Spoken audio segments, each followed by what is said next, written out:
are going 35 miles per hour. Oh Lord, do not cut that line. And we're good.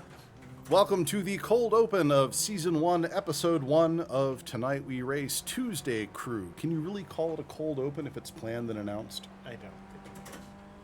In any event, our racers are driving with more AIs than they might otherwise prefer once the race begins, but we are in the lone qualifier session, so they all have a reasonable chance to set an actual lap before we move into the cold open race. Everybody gets one.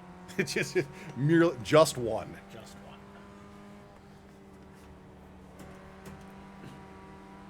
Coming off the crest there, pretty good. No one losing anything at that negative G moment. Very nice.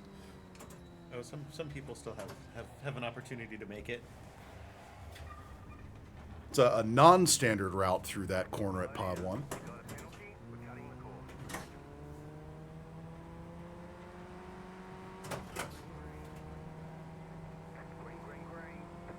I'm getting less audio out of Pod 3 than I otherwise would have expected. I'll go check that out between sessions. The other thing that I would note as a future perhaps upgrade is that apparently only Pod 3, which is usually my pod, has the lap timer indicator. Really? And that's very helpful. Well, what do you mean by the lap timer indicator? If you look at, do you want to take us to Pod 3? You can see that you have a nice red bar at the top that tells you what your current split is and if your line was better by if it's green or not. Holy crap! Where do we turn that on? I don't know, but it's great and I love it. So we should figure that out. Ooh, that was a good set The off Pod top. 4, yeah. No, he thought he was going to dive that, but he did not. Look at that pretty line. So clean. You can see that Drain has dressed for the occasion in his open-wheel, gentlemanly racing attire. It's also quite cold in here until the actuators heat up and the AC kicks on, and thermal loading is real. It's that time of year where we can only tell the air conditioning to push in one direction. We have chosen down. That's right. And we have John with the checkered flag. They only get one lap to set their time in this configuration, so once everyone's had a clean one, interior to 5 minutes, they all get told to get brought home. Looks like they're coming into the pit. Although you can just slam on the brakes and then hold the button until it takes you to the pit if you like. We have enabled instant towing because that is the kind and reasonable thing to do to your friends when they're driving in your simulation pods. All right, we've got Pod 1 and Pod 3 in. Pods 2 and 4 are finishing up. It's a healthy zoom through there. Abnormal lap. Every lap is abnormal if you try hard enough. Waiting for race control to finish up with the AIs, and they have been given their grid instructions. As is tradition with the cold open race, they will be starting from a standing start. Remember, you don't have to replace the clutch in VR. Who's got the fun seat in the pack? I'm gonna say Pod 1 has a fun seat in the pack. Let's watch from here. Should be great. Show us the good stuff. Waiting on the final cast grid.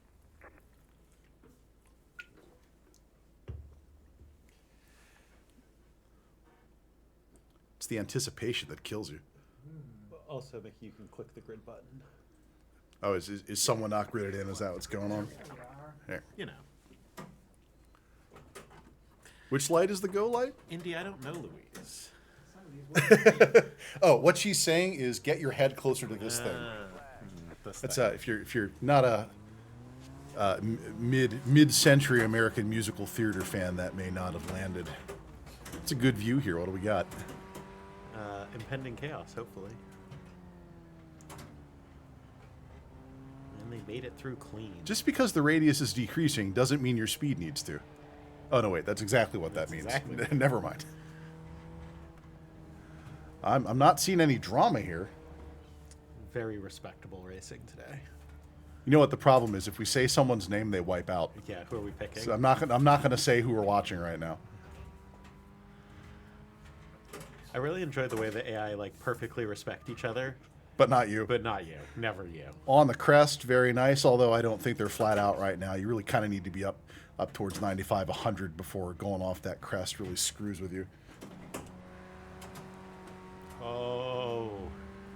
Space Poonies coming in. Coming in hot. Checking in on Space Punies. There we go.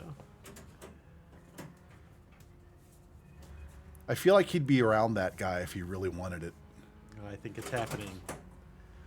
Unfortunately, we don't have the benefit of his left-hand screen, so we just have to assume how close that guy It's is. probably fine. Yeah, there he's in the rear view. The radius decreases, the screen goes down, and apparently he turned off his speedometer and gear display. When did that happen? Who needs that? Someone's been messing with my pods.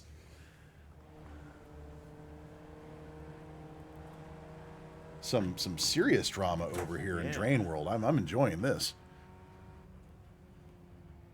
Coming through down the 92. Not quite going to be enough for the crest to be dangerous, but still.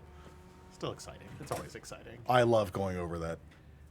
The only track that gives me better butterflies going over a crest than Lime Rock is Cadwell Park, which is a new track they added this year. Which is a moto track, famous for its what do they call that hill? The mountain. The launch or whatever it is. Yes. Nice catch, trap. That was a good send. through Solid. there. Yeah. I wonder if we can get the VODs for this voice analyzed so we can go back and search for every usage of the word catch and put together the oh fuck, oh it's good montage. Yeah, it's the actual good use of AI. Just for funsies. Man, this is where the drama is. It's the drain night tonight. It's respectably Down passing to as, 88, but as evidenced by a man of his attire, you know? I think that if he wasn't in traffic, he'd be clearing those at 95 and we'd see some Some real excitement. some verticality. Very nice. Everyone started off the night at 10 Newton meters on their wheels, which for an open wheel with no power steering is a moderately athletic event, and we like it that way. Good line. Good line. Good line, Trap. Checking in on Mickey. This is his first real night in the Tonight We Race lab. And he seems to be doing great, actually. Isn't he dapper, Digo? I know that he shaved for Halloween, but in my headcanon, he shaved for this season of Tonight We Race, and I really appreciate that. More aerodynamic in the SMR cars. It's in the convertibles, he goes about a mile an hour faster. It's actually also softer on the processors because they don't have to, do the wind tunnel across the beard.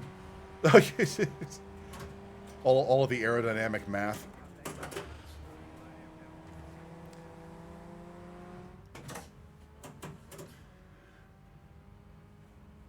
Space Punies in orange here, getting a lot of open air in this section. If we could see his speedometer, we might say something like, oh my god, he's crossing 105 miles an hour. Just really all the FF1600 is good for. Coming. Also, just put in his fastest lap. Good for you, buddy. He's sitting at position, I want to say, 22 of this AI pack. The AI are tuned in a variable rate between 25% and 50% of what iRacing considers to be its AI scale, and so I'd say they're racing with teenagers. Funny, I wasn't aware you could have raced with anybody else. This man tracks. Nice line through the chicane with Space Punies, very nice.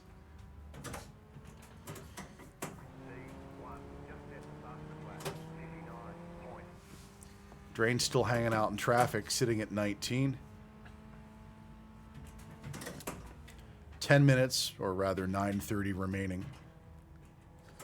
This really makes me appreciate the giant F1 or MotoGP broadcast, overlays where you're like, here's where everybody is on the track. Doing it live yourself is not easy.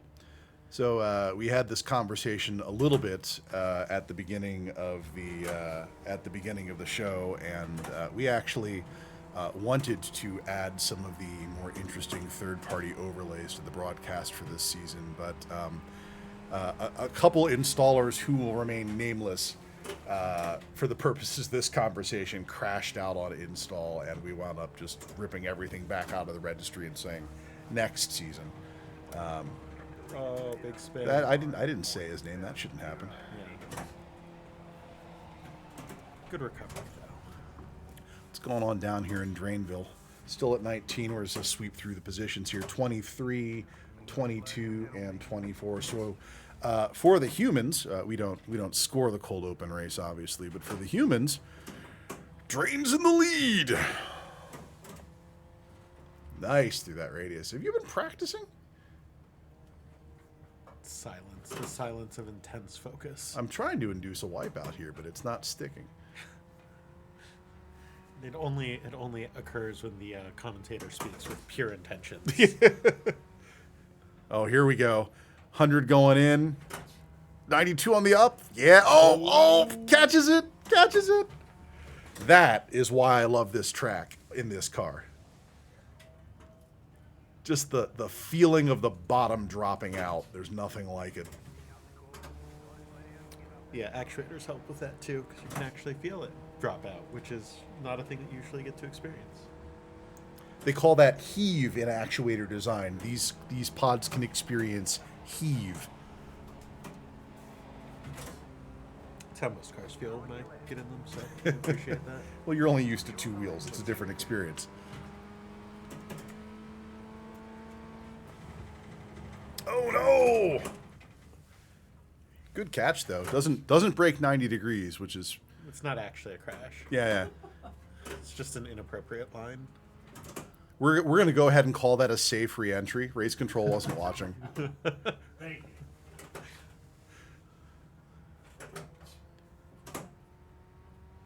Back up to speed pretty quickly here.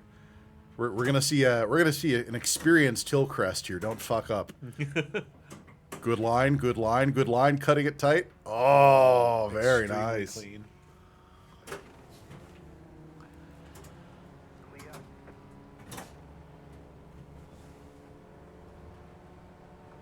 Trap in traffic, catching a little bit of the blue. It's the cold open, so I don't think anyone gives a crap about how frustrated the AI is. I don't even see the AI. Oh, there's the AI.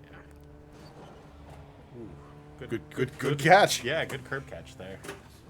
Did you hear that, AI? I said the word catch. Please index this timestamp. Nope, that sounds like a good- Rella will do the intros here in a bit, but it's Trap, Space Punies, Mickey, and Drain tonight. Two of which obviously you know. Two of which you'll meet this very evening. This is the Tuesday crew. You will see them every Tuesday. With or without a Conan co-host, that's his call. Tuesday is prepared to be a solo operation. Gondor has no co-host. That's right. Gondor needs no co-host. That's correct. Been waiting to bust that one out for 6 hours. A whole day spent committing to Sir, which joke are we getting to today? sir, that is not legal. I mean, That section of the track was walled off for your safety. Oh, nope, they got him. They got him. He's tagged. a whole 0.1 seconds. Race control paying attention for a change. Race control has learned to ignore our bullshit. A sliding scale of race control. Look at this. Guys wheel to wheel all night. Extremely clean racing. Maybe he's just concerned about being off-putting to someone, lightly inconveniencing them. Oh, man. You know, that is such a great idea for a racing electric car series where if you hit a wall, Bad enough, you get 9 volts. like you take 9 volts in the buttocks. I think from a liability standpoint, we'll probably do the fans with the air first, but wow, that was aggressive. Right? This guy is a freaking monster tonight. I can't wait to see him in the higher end content. We'll get there. This is a good night for Drano, Got to take advantage of the dogfight in front of him. right?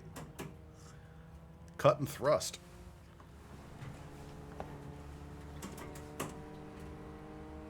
Well, thank you. I wish I could say that that's anything other than OBS's default 300 millisecond fade transition, but we do appreciate the compliments. You don't have to tell the secrets. It's not a secret. That's my point. Greatness is available to all of us with open source software. I just put the drink down. Sorry. Back to the drama. Yeah, no, we've heard that. We've heard that, except that when we do dirt oval racing, it turns out that keeping the car pointing the other way is just as valuable. That's. Oh, they're coming right back out. I think that's one of ours. I don't. Definitely one of ours. I don't feel like there's a safe way to re-enter the track from the inside in that section. It's a giant pain in the ass. I don't like you do without view. You inevitably end up not being able to re-enter the track safely. You just cross your fingers and pray. Now that the all the pod decks are up by another 1.5 inches, we can probably slide them another 2 inches closer to the driver, which would get the peripherals almost at 90 degrees, which is pretty good. I've noticed just that the larger issue is that the sometimes you will be not quite 90 degrees to the track, and ergo you have no idea what's coming up track. And Yeah. I mean, you can always sometimes that means you make a frown. you just rev it, drop the clutch, and pray. That's fine too. Oh, this is a fast entry through here. Up over the crest, nice and straight. It's one of those corners where if you enter it dangerously, you will exit it dangerously. You know how it's going to end on entry. Yeah. How's it going down here in the danger zone? A little wide through there. There's no hot dog touching here. Instinct counter is only at 6. That's quite impressive. Extremely clean run for any of us. Very nice, very nice. I just heard a whole lot of actuator back there. Where did that happen? Oh, no. Oh, he's fine. That's awesome. He's totally fine. This is probably the time that we should inform everyone that we did disable car damage for the cold open. We felt that that would be Oh, kind. really? That means you can brake check the person behind you. It's much better than just random bits of arrow flying off. Not that the Formula Ford has a whole lot of arrow, but Well, the last time we did that, I had the wheels fly off. So at the pilot on Saturday, was that Goals lost the entire front arrow on the Radical SR8 and then just decided to stay in for the rest of the race anyway. I mean, it's just not viable to pit for repairs in short races. It's not a 3-hour endurance race. Oh, Mickey. So close. I think Goals is in the green room watching TV, which is fine because the TV in the green room is us. Very nice. Oh, caution. You were being counseled with caution, which is kind of unusual. Wherever it isn't over here. White flag coming up. We are 15 seconds to race completion here. We obviously do these all based on time and not on lap count because that is the way to actually build a build a schedule out of it.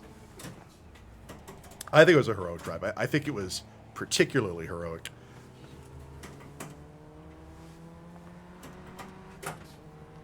Should be seeing some checkers here any second.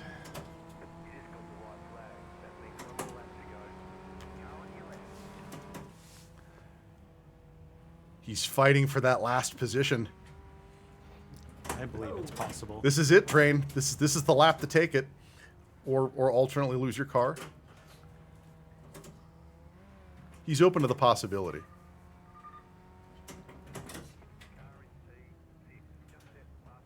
I'm going to be honest. If it doesn't happen in the chicane, it's not going to happen. It's got to happen in the chicane. That or he needs to go fucking Gran I Turismo think- on this guy right now. I think you can send. Sometimes you can make it happen on the front straight, but that little wiggle there, that's the end of it.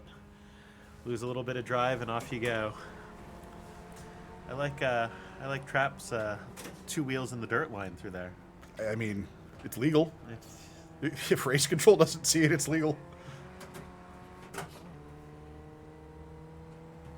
Reminds me of a content submission that you actually made a while ago, which is how would you cheat this technical spec? How do you cheat this turn correctly? 2 wheels on. I believe is that everybody? Is that everybody in? everybody looks like they have a checkered. Do we have real sanity? Whoever pits first, please bring up the results screen so we can capture this one for posterity. Looks like that's going to be pod 2. Please decar using the green button, the lozenge, the go button, and then mouse over to. Oh, is it not? There you go. Mouse over to results, bottom left. Thank you. So what do we got here? We've got tonight we race 4, which is pod 4, which is drain at 18th, which is good for us, followed by Space Punies, and scroll down for me with a little bit of mouse wheel. You know what? I should run an observer up here just for that. And then bringing in the rear is pods 1 and pods 3, Trap and Mickey. Nice work, everyone. Yeah. Gentle round of applause. Let's retire you all to the green room. Thank you for your service. And let's get on with the actual content. Yeah. Where are we? I believe we're right here. Cool. All right. Welcome to Tonight We Race, Seattle's secret underground racing laboratory. Secret because we run the show from someone else's Wi-Fi. Underground because it prevents the satellites from tracking our location week to week. And the racing bit should be self-explanatory. Lab, because here on Tonight We Race, we want to expose you to some of the aspects of simulation you may not have convenient access to, not all of which necessarily involve racing, so stick around, and maybe you'll see something tight, like our racing pods. Oh, this is last week's joke. We put Nordlocks on the pods, it's great. I'm joined tonight by my co-host, Conan, who has his own shtick. If I don't know you, I'm Conan. I build things and break things, not always in that order, and I'm your fill-in host for today. Plus, we're hoping this is the only set of races you want to care about today. the Tuesday Night Crew. Conan, I understand that do you have a fabrication business at this point? I sort of. Were we not ready to talk about that we're yet? Not quite ready to talk Season about 2. that, you know, season 2. Season 2 drama. We'll say that a lot. I'm legally required to point out that we are not actually running this project from the neighbor's Wi-Fi. It actually takes 2.5 gigabit to backhaul all this prod video to the head here, and we have redundant fiber out the door, so my side monitor and Netflix habit doesn't knock the show off the air. Ubiquity, if we're listening, you'd be a great sponsor, and we're great customers. And before we move on, we can talk a little bit about what you just saw. That was the Ray FF1600 on Lime Rock, like Formula Ford, because you could go out and buy one, which is not always true for race cars. It's less than the price of a new Civic, although I'm pretty sure a new Civic can run you up to $50K these days. And, Civics definitely are not getting any cheaper. But hey, race cars. 1600 is powered by a, as you can probably imagine, 1.6 liter inline 4 that's been made since approximately the dawn of time, but still gets used for motorsports purposes in the US. And it puts out about 110 horsepower, but that car only weighs about 1,100 pounds, which is pretty nice, and puts it around the same power to weight ratio as a E46 M3, which is, a classic driver's car. We all thought was the epitome of drivers' Yeah, cars not terribly long ago. Yeah, and I loved watching people put those things backwards into curbs when they ambition outweighed their talent. I think, in theory, we're actually in the slide deck now. That is the 1600 we were talking about. The track for the cold open was Lime Rock Park, which my drivers are probably getting sick of at this point because we run it constantly, but it remains one of my absolute favorite tracks in all of motorsport. It is a superb teaching track at the lower end of open wheel racing because it demonstrates very different turn puzzles in a tight, repeatable format with lots of room in between so you can context switch your brain. This particular configuration of Lime Rock gets rid of the chicane at turn 5 for a right-hand uphill sweep that we were talking about constantly that crests just as you exit. The FF1600 is just fast enough that the weight transfer at that crest will punish any driver that hasn't really settled the car before losing grip the negative G. They should probably put a parking lot out there.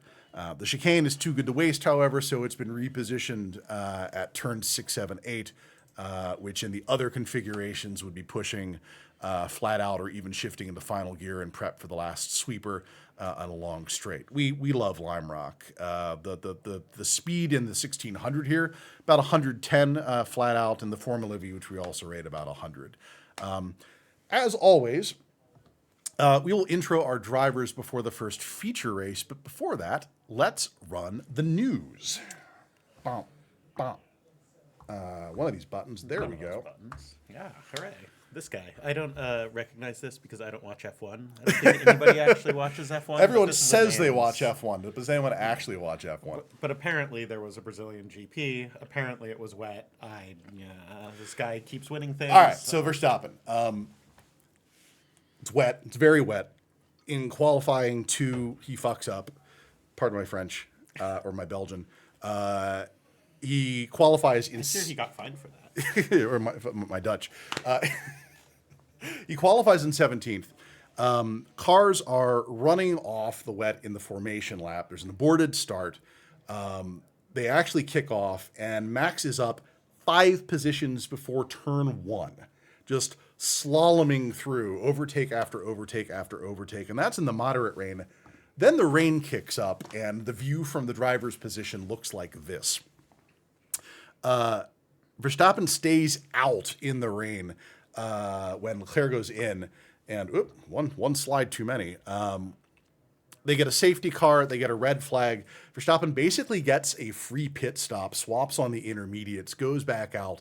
Norris spins off, Max takes first, and then it's just lap after lap after lap of the time coming down, time coming down, time coming down.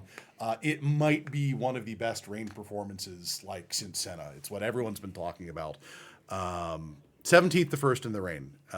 So all he has to do at this point is chill out and not do something stupid in Las Vegas. I believe the point differential is 2 at this point in terms of screw up. And then he's got the whole Drivers' Cup locked up, and that's the end of that. So Formula One. Formula One. No, you don't have to watch it either. I believe this is you. Oh, yeah. So on the esports side of the house, my crew, of which we have some folks here tonight, we cut our teeth on Assetto Corsa Competizione, and they have just released a new version of that. Or which is will in pretty January. similar. Yeah, we'll soon be releasing a new version of this.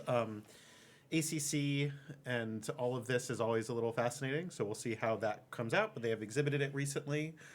We could tell you all about it. You could go look it up yourself, but let's look at the community, because, I have an unhealthy fascination with what people say on Steam about video games. I too love hate reads. So So I would like to understand. walk you through Oh, a boy. brief selection of the Steam comments on Assetto Corsa Evo after the reveal. It's perfect. This is everything that I expect from Now- people on the internet. To be fair, one of the things that Competizione has that people are super into, or sorry, the original Assetto There's the Corsa, ICC, is the incredible array of mods and modded in content and modded in cars. So I kind of understand where they're coming from, but this is actually a theme. Teenagers, right? Yeah. Well, this is also beware what you have create, lest it own you, and effectively here we go. So here's a great comment because they are complaining that the hand and steering wheel and highly detailed interior of the car in Assetto Corsa looks too much like Forza, which is also a highly detailed internal model of a hand and a wheel and a car. It's like, what did you want it to look like? I mean, apparently, probably like the sort of things I build in the garage. It could be literally anything. Here's another good one. Oh no, yet another track-focused game. Who wants an open world experience? These words, this is not a real person. This is an AI bot. I think that there are a lot of people that would like another. Also, we're getting a need more volume from Conan flag here, so we're gonna give Conan a little bit better mic angle and tell him to sing out. do my best. What was I saying there? They want another Horizon, right? Yeah. There is a company making Forza Horizons. It's turn 10. This is a track game. ARM64 binaries so I can run the server on my Raspberry Pi. I'm sure that's going to go great for them. Stay classy, Steam. That's still the best. All right, that brings us to you. Hooray. So you may see Assetto Corsa Evo on Tonight Race. Maybe. It depends on, features, licensing, all of the fun things that nobody actually wants to talk about. But, and also maybe iRacing, maybe other things. Who knows? We'll see. Ask us again in season 3. Also flight sims. So we have dispensed with the cold open. Tonight is Tuesday night, and our Tuesday crew is racing in themes. They will tackle 8 different tracks in 8 extremely different cars. Tonight, as you may have guessed from the title slide, we are in open wheel night. And of course, if you're a member of the Tonight Race Discord and an iRacing driver in good standing, please do come join us, our local drivers, via the remote functionality of the internet. The cold open is available to you. Gentle, sportsmanlike contact is always welcomed. We very much enjoy having people drop in. So please do join the Discord and come hang out with us. Answering Rella's question for tonight, let's introduce the drivers for the evening. These are presented in screen orientation, by the way. That means that Trap in Pod 1 will be on your bottom left in the quad view while they are racing. In slot number 1, making his triumphant return from winning co-hosting in the pilot episode, it's a Trap. Let's try and keep those all up towards the top there. And then in the top left in Pod 2, making his broadcast debut on Tonight We Release, it's Space Punies. He's known for making a mean drink and is the man with the soul of Bjork and the aesthetics of corn. You can see. You've been workshopping that. Yeah, I know my friends. And in the top right in Pod 3, we have Mickey, also making his broadcast debut. Mickey sent us this lovely, lovely picture of his pup.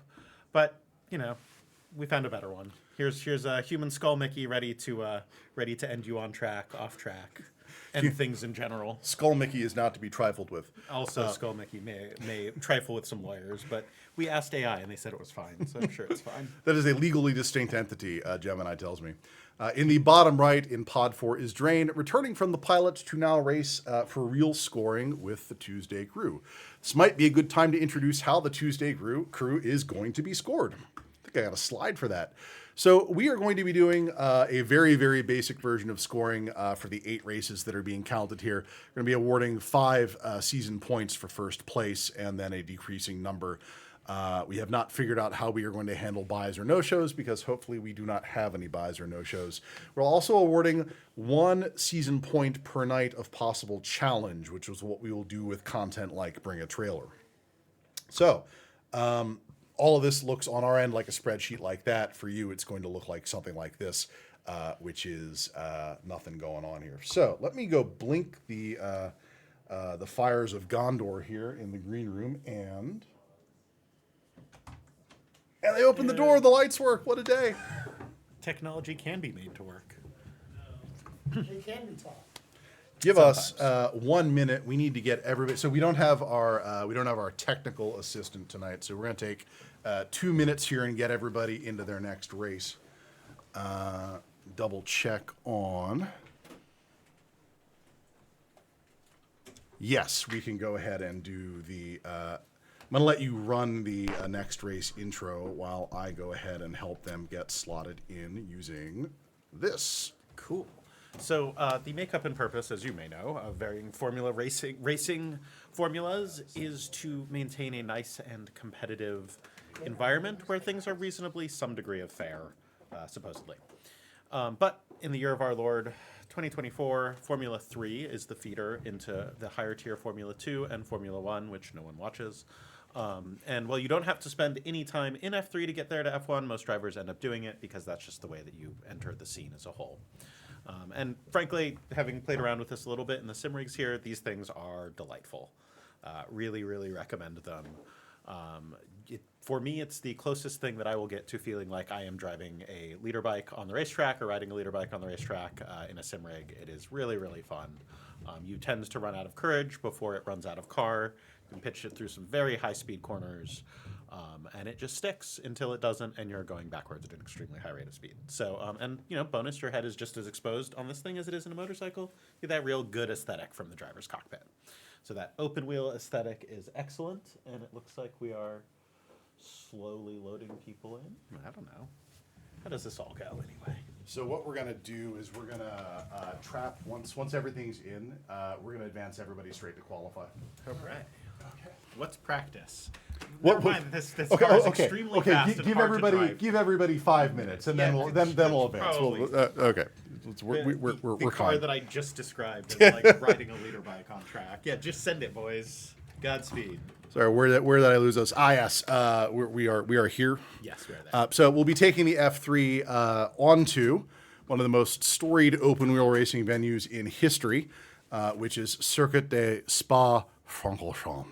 Home of, and this isn't even a complete list, the Belgian Grand Prix Spa 24 Hours, the 6 hours of Spa, which is a legally distinct entity, 8 hours of Spa Motos, touring cars, rallycross, and everything in between. Spa has seen almost every aspect of motorsport over its 100 years in action, and we are happy to add our 30 minutes to the mess tonight.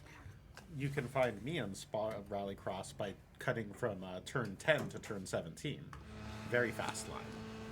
Let's see if anybody chooses that one today. This is the part where we inform them that the F3 is a sequential gearbox car and they should be using their paddles if they haven't figured that out already. I think they got there. It seems like the cars are moving, so Excellent. unless a kindly spectator helped them out. Oof. No. I recommend getting towed back in after that. I am in awe that Mickey did not just get black flagged for cutting the white line there. That was the closest I've ever seen somebody come to cutting the white line on pit exit and not getting a drive-through penalty. Mickey, can I give you a little bit more visibility there, or are you good with that? I would take a little bit more, actually. Dre maybe could also use being a little taller as well. I could give one of that, too. I also really enjoy this car because you just end up staring at an antenna the whole time. Trap with the good send. Yeah, here's a new track and a very fast car and zero practice. Now that I go back through the show notes here, I think in theory we were supposed to get them into the practice while we were doing our shtick. that's I'll note that for next For the time. future, yeah. Season 1, all the jitters, all the screw ups. Oh, I believe in us. We can do jitters and screw-ups. Season one. In addition to the natural beauty of Spa, I just frickin' love that carousel right-hand downhill. Which, let's see if we've got anybody anywhere near it. And we do not. Oh, no, wait. It's like Trap's already in it. Or past it, rather. This is an incredibly fun track, though. This is one of those that's on the bucket list for me to someday. Maybe It's try and turn laps on. It's so fast, and the F3 is just so sweet handling. Oh, dear. It's okay. Everyone's fine. That's where you use the heave. Yeah, those curves in particular are quite brutal. Yeah, so here we go. We're gonna do the hairpin. I do enjoy sitting here because wow, Mickey made it up on a couple of wheels. That was good. Some impressive commitment. Oh, good catch. Catches the counter steer. Yeah, this section is just Like this is pure joy. This section is pure joy. Especially the blind apex up here. Yeah, where you just kind of are like, well, I hope I know where the track is going. Pretty sure I know where I'm going. Yeah, That's perfect. that's exactly how it goes. That's what they're paid for. It's funny because we don't pay them at all. In fact, I'm pretty sure everyone signed a very specific volunteer agreement that says that the payment they're receiving right now is exactly what they're doing. Right. Oh, the The sound world of is built on downshifting. volunteer labor, and by God, we're not stopping here. Yeah, these things are so much fun. All right, that feels like a good amount of practice before doing an actual qualifier. Trap, if you please. They'll be fine. If you would like to inflict pain on the rest of the people in the group, we can now proceed to that portion. So, important points. 1, this is now for real. It's for position and score. And 2, there are only going to be 4 AIs out there just to keep a little traffic up and provide more opportunities for overtaking. So this is This one counts. This is the real qualifier. Nobody wore racing gloves tonight. That's true. Disappoint. You might say the gloves are off. Wow. Do you see my eyes drilling into your head from here? Can't hurt you on track, but I can hurt you in other ways. Race control won't let me do what deserves to be done. Okay, we've got some speed coming through here.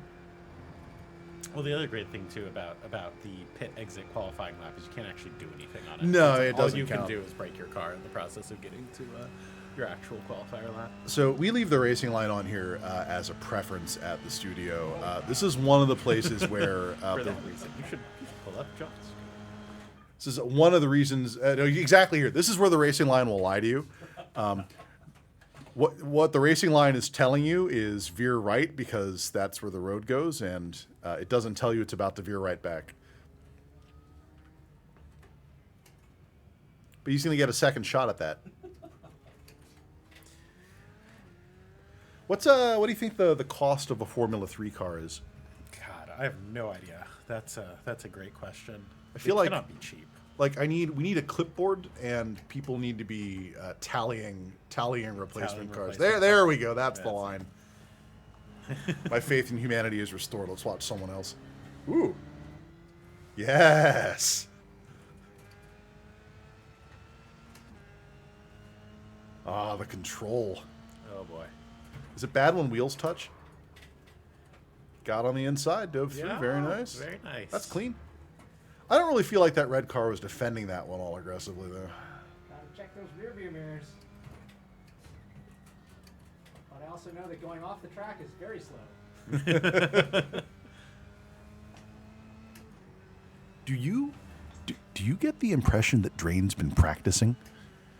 Yeah, I feel like that's a distinct possibility. This is an extremely clean drive. This is the secret that I've discovered about like most of the people that I know. They're very nice people, and also we're all extremely competitive. There's no friends on the racetrack. Yeah, goals. How's our Conan volume here? Do we need to move the mic around again? This message to come back to you after broadcast. Right? No, I'm absolutely. I could project. I project a lot, though. Let's be honest. This looks broken, and that looks broken.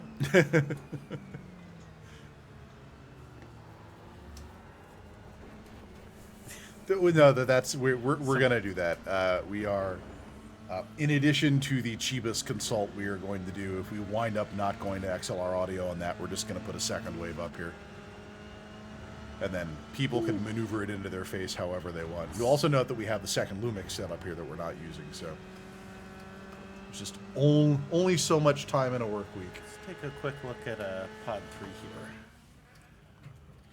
This is He's got Pod 3 and four Pod 2 wheels. should be good for some drama coming up in just a second. Where's the? Yeah, just both entering the big corner. Here we go. Oh, I see. There is a drive-through for unsafe pit exit. That might ruin some qualifying. Yeah, but not this lap. That's right. 140. I don't think you have to lift through there. That's my. It appears that there is indeed no lifting through. You know, the other thing too that we should throw on the list is having the driver's inputs. is So quite that nice. was on all the pods at some point, and then I believe that a certain competitive individual turned them off on the Saturday session. So we will go back around and renormalize everything at some point. Turns out everything in production is a configuration problem.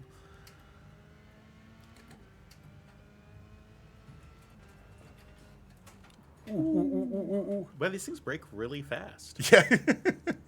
Good at going fast, but also quite good at slowing down. Who knew? Just remember, if you stick a banana in the air intake, you automatically win the race. That's right. Unlike the 1600, where it's in the back, here you have to reach around the front, the left rear wheel there. The secret that iRacing doesn't want you to know. Oh, there's some drama. Oh, yeah. All we're on the outside. We're on the outside. Goodness. What a good send. Right up on the curbing. Brrr. Which, in these haptic systems, is actually quite exciting. Quite exciting. Very good for loosening bolts. See, we tightened up the pedal deck on Pod 3 just half an hour ago. Ooh, that little bit of oversteer coming out of the corner.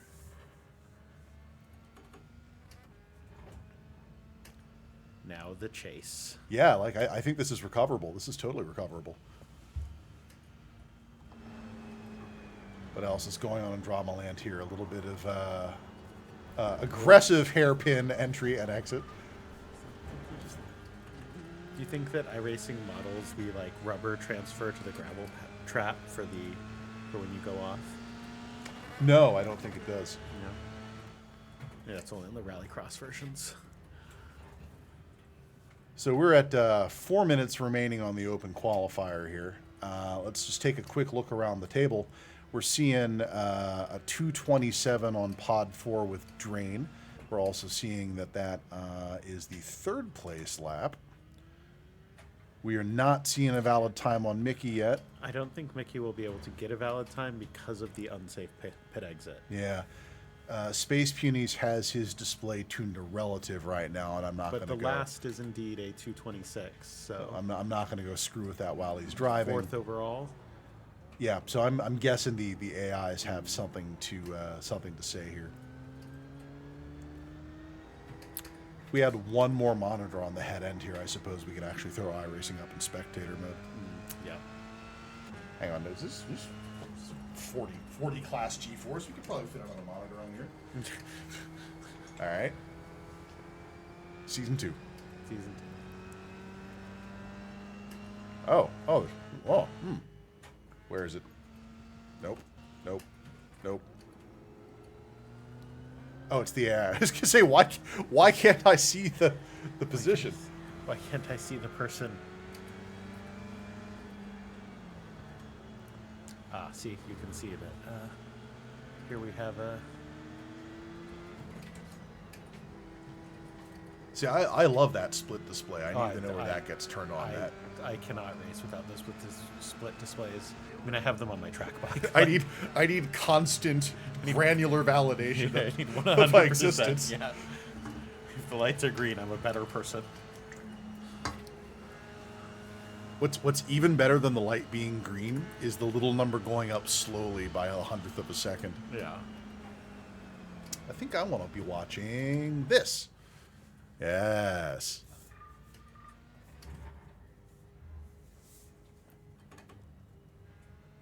It's also interesting because like it's inconsistent. Like it's gone now. Where did it go? I actually don't have a good answer for you. My answer is unsafe pit exit. Ooh. Yep, there it is. The actuators are loud enough in the studio that we get audio alerts when someone has taken a brief detour. Spicy line. Like all these lines up here. Look at all those spicy lines you could take. Oh, it's an aggressive choice. Took a little bit of a speed hit there, but all four wheels are still. Oh, hello, I also, sir. I also appreciate that the visor gets progressively dustier. That guy didn't even signal. I'm not sure Yeah, that's legal. Do these have signals? No. I don't think they do. Just one brake light for rain use only. A water-activated brake light. Good hold through the turn though. This is fixable. Trap, you can fix that guy. I can try.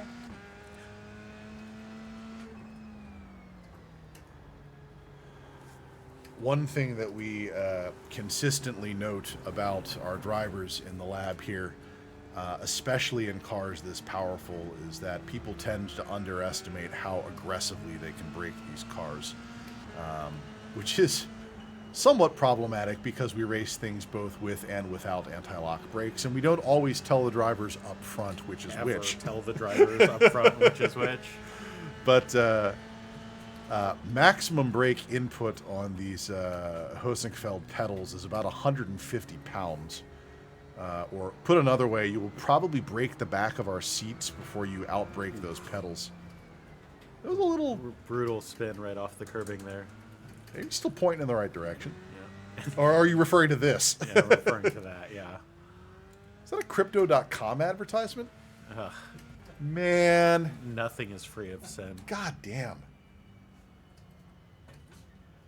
Tonight we race does not take a position on Crypto.com. Yeah, I take a position on crypto. Wait, no. I've definitely lost traction braking in this car. Oh, was that a crowd strike? Okay, so true story. Many moons ago, actually, I guess not that many moons ago, I worked for AWS, and at that time, CJ Moses was the CISO, or excuse me, was the deputy CISO of AWS under Metal Steve Gear Schmidt. Solid ass name. Right. And at that time, he was racing GT for the CrowdStrike team. And so, whoa, Jesus! You can't hit that guy, man! Holy shit! You got to back up and apologize. Holy crap!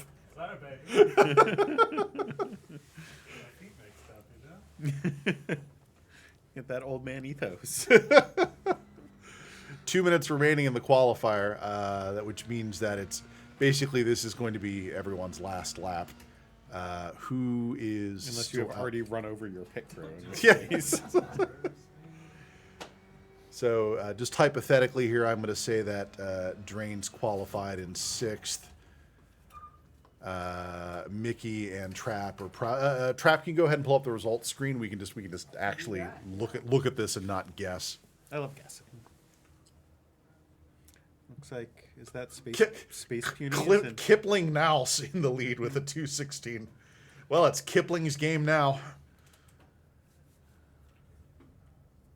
Yeah, this is these tracks are brutal to qualify on if you don't have a good amount of experience. I don't know that I could put in a hot lap on Spa out of the box on a fresh car with 5 minutes of practice. I think you could if you were not attempting to time attack, and the point was just to keep the car on the track. I'm pretty sure I could do a 3-minute lap of Spa without too many.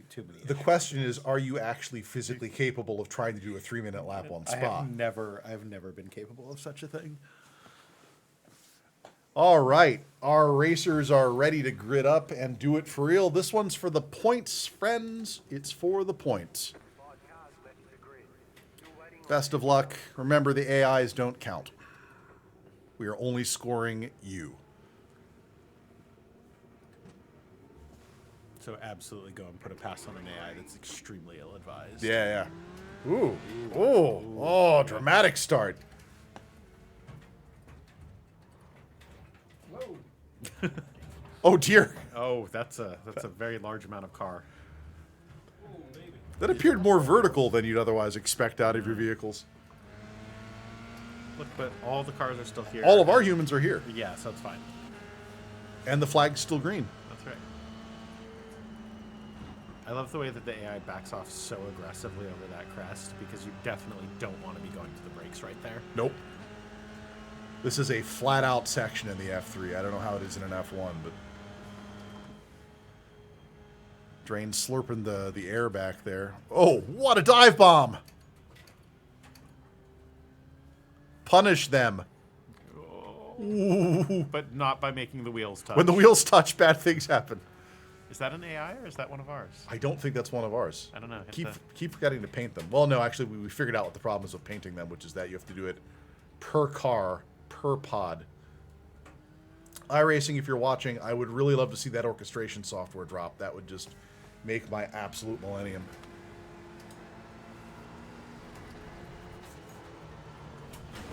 Oof.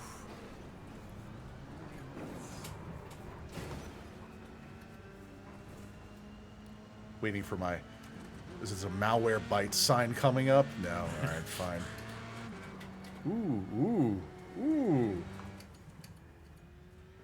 Yeah, we got some... We've got, it looks like Space Punies and Drain back-to-back right now. Back-to-back in 3rd and 4th in the overall. Like, this is solid content right here. And an AI just making life miserable for them right in front. Just that little bit of extra unpredictability really makes for good racing. Little bit of short shifting I'm detecting here. You're not paying for those RPMs. You're not paying for that engine wear. No, that's fair, but something RPM times torque equals horsepower. There was an equation. Very nice, good line, good line. A little So late on the clean. juice, but Nope, not. but faster than them. Yep. Oh, here we go. Beep beep. I'm a Jeep. Leaving good amount. Oh, wisely holding his line through there. no, Oh no. no. Oh no. Into the pit wall. Did you lose it on the gas there? Yeah. I'm pretty sure Drain was holding the right line through that. That was me. That was Yeah. all me. That was a very respectful two-car setup there, and just squeeze on the gas a little too early on these, and they go. And that's an extremely low downforce corner. That's the dangerous thing about these cars, is they're going fast, they have a lot of grip, and they're going slow, and they do not. Very easy to get greedy on the gas. You know what we should have said ahead of time? It might have made a difference. Maybe we'll institute this for. Oh dear. Oh boy. Something's coming off. Did that, was that John coming back up? Not quite. I have a Space feeling Peonies. his pit crew might call him back in for that one. We'll see. Trap coming up to the yellow. Yep, passing right through there.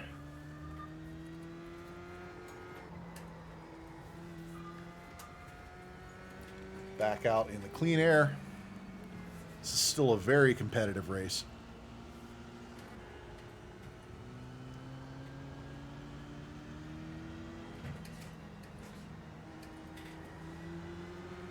Space Puny's back out and moving fast. He's about 5 seconds off of Drain.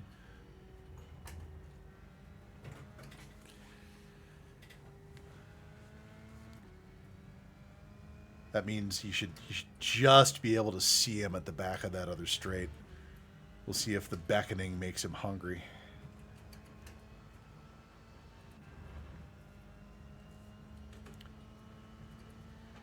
Six seconds. I'm wondering if he's got some aero damage up front. Is damage on for this race? I thought it was turned off, but you saw those pieces flying off back there. Well, the way that iRacing does it is great, because all the pieces fly off, and then the moment And then they the touch pieces the are ground, still there. they warp back to your car. Yeah, I don't think there's car damage. Oh, well, in that case, he's just slow. Yeah, well, I mean, he's back into the low five. Yeah, low on the five is gap very meter, good. So we'll see. Oh, yep, there's the party up there. Yep. Drama detector sweeping, sweeping, sweeping. Here it is. You know, it would be good to figure out some way to do a two-car. It's like there's no good way to lay out the pixel space, but No, there two-car- isn't really. Like you can. Ooh, spicy. yeah, he's gonna take a penalty for that one. How much penalty though? Another half a Stay second. on it. I don't think I've ever had iRacing actually not tick down the penalty. You lose so much speed, and they're so built around like the fast guys that it's just like, I'm just like, I'm not that fast. We imagine that in a group of fast racers, that would have been a substantial penalty. Yeah.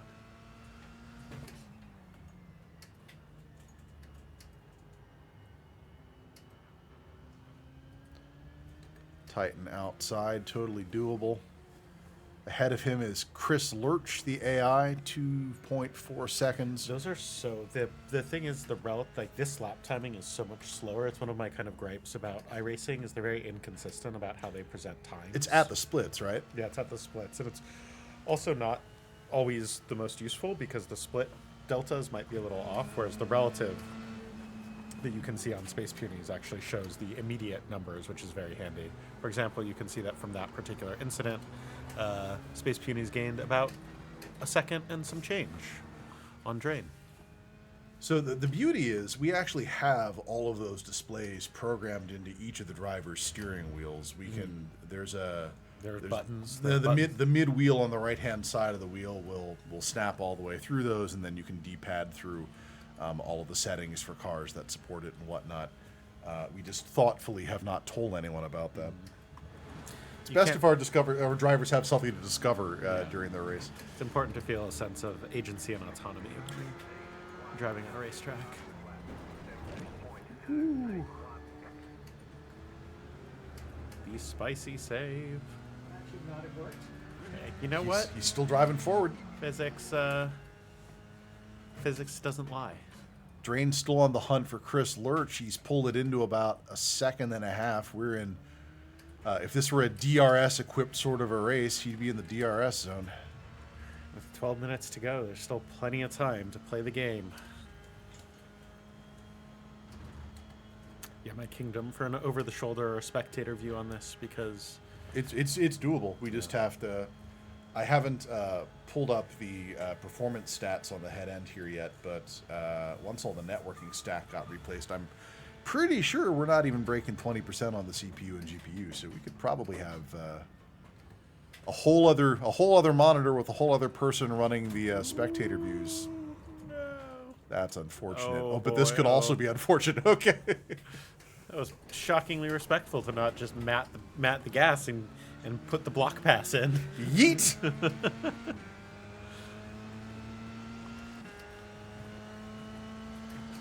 Sorry, Shode. I didn't try it. The purest of intentions. Ooh, nice. Good catch. We're gonna talk about that racing line in the future. We can clean that up.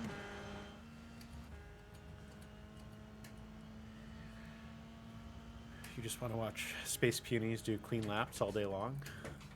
He's brought it into 4.4 on Chris Lurch. What we're not seeing is, oh no, he's quite past Drain now, I guess, because of the accident. Spin was quite a brutal place to spin. So now Space Punies is our Chris Lurch hunter.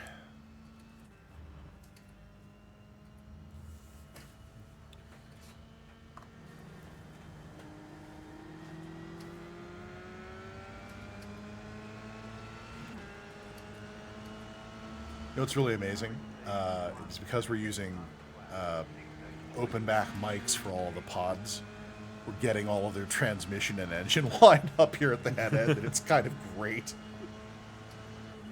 Oh my goodness. No, come on. Oh, tragedy. It's like everybody's had their moment on this one. Yeah, but is it it's- enough for Drain to capitalize? He's now in the drama zone. He's back on the hunt. I think that there's still about a 5-second gap, though. That puts Space Punies in the unenviable position of Defense. having a target to catch ahead and a hungry person behind. Great line through here. Great line through here. Very solid. So clean. I find myself inevitably on these cars doing the short shift out of the really slow corners and running it a gear higher, even though I lose a reasonable amount of drive. It's definitely less risky, but it's a hard call to make. The way I figure is we paid for steering wheels with flashing lights at the top bar. Like, if you're not making those lights yeah. flash, what are you doing with your transmission? That's true. Oh, Mickey locks it up. Unfortunate. But being a chicane, that puts him in a good position for the second half. So. That's right. Turns out you can't just give up the first part of the corner for better drive out of the second part of We the call that a late apex. All right, it turns out that commentators need pit stops too. Ah, good luck.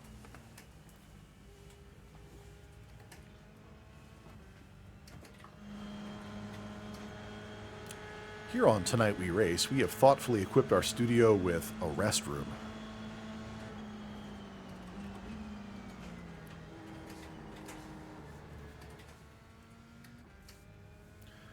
It's like Space Punies is about 12 seconds out from Chris Lurch. Given that we are sitting on 8 minutes and 26 seconds in the lap times, this is still very possible, but I think that the actual drama here is going to be with Drain, and can he make that catch?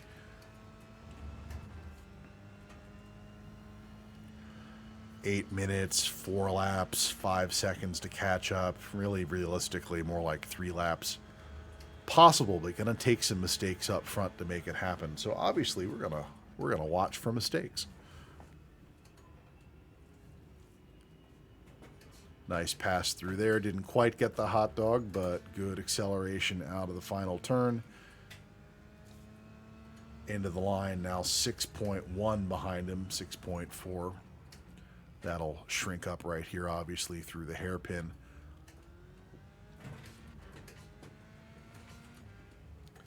Drain coming to the hairpin himself. Good exit velocity. And can see his meal coming up through the sweep. Doesn't quite touch 150 through there. A little bit loose on the line. Maintains about 143 on the way out. We unfortunately don't have speed telemetry on Space Puny's car right now.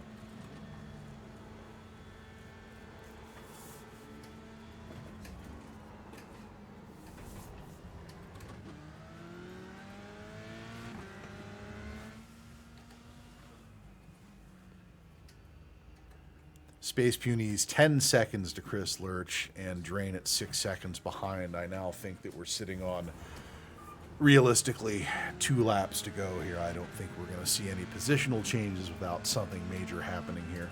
I am, however, going to get out the Tonight We Race branded clipboard so that we can actually keep track of the scores for the session without having to task out. May I ask, what are all these pages and walls of text? And the answer is, wait till Bring a Trailer tonight.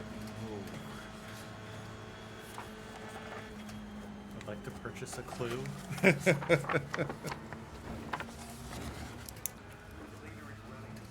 FR1. Also, I feel like there's another layer of commentator's curse where you start writing out finishing positions. Oh, I'm not doing that now. I would not even. I would not be so bold nor so rude to my drivers who are still driving and striving Still attempting. as fast as they can. Solid run through there on trap. Very nice. Doesn't seem to be bothered at all by the helmet mess. Good Yep. catch. Does he Good have a catch. little Very good spicy? catch. Solid. Buck 30. Backs off before a buck 40. Good weight transfer. Little wide. Little messy. Oh dear. Hey, still we're pointing in the back. right direction. You can race like that. Do a I'll take kickflip. it. Excellent line through the sweep. 8.7 to Chris Lurch. He feels it. He feels it in his soul. Nothing like, sending it up the inside of an AI who's notoriously bad at yielding space in an open wheel car. This is now precisely a 2-lap race. This is the, I don't think there are any moves to make at this point. I think this is the don't fuck up portion of the race. Defend your position.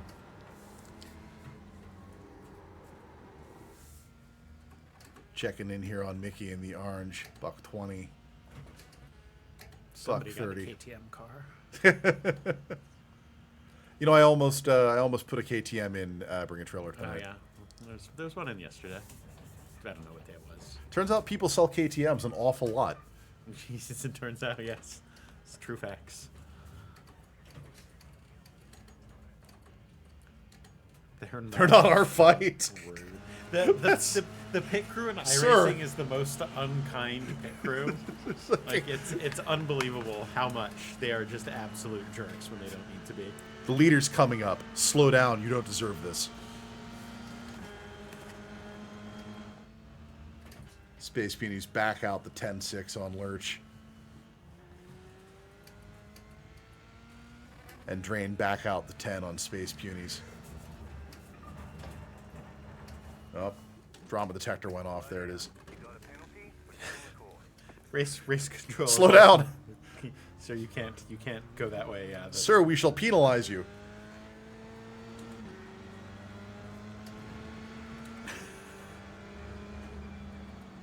The sound of them coming across the rumble strips is truly, truly majestic.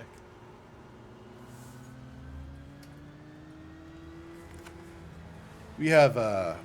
I published the in slides on Saturday the upcoming races very briefly, so I'm not giving anything away here. I don't think, but we thought very long and hard about whether we wanted to include Dirt Oval in season 1, based on the absolute and utter destruction Dirt Oval did on the pods during the R&D period 2 months ago. Just like literally everything shaking loose because you were on 4 giant dirt donuts at a 45-degree slip angle, basically for 10 minutes straight, rolling over gravel. The stress tester.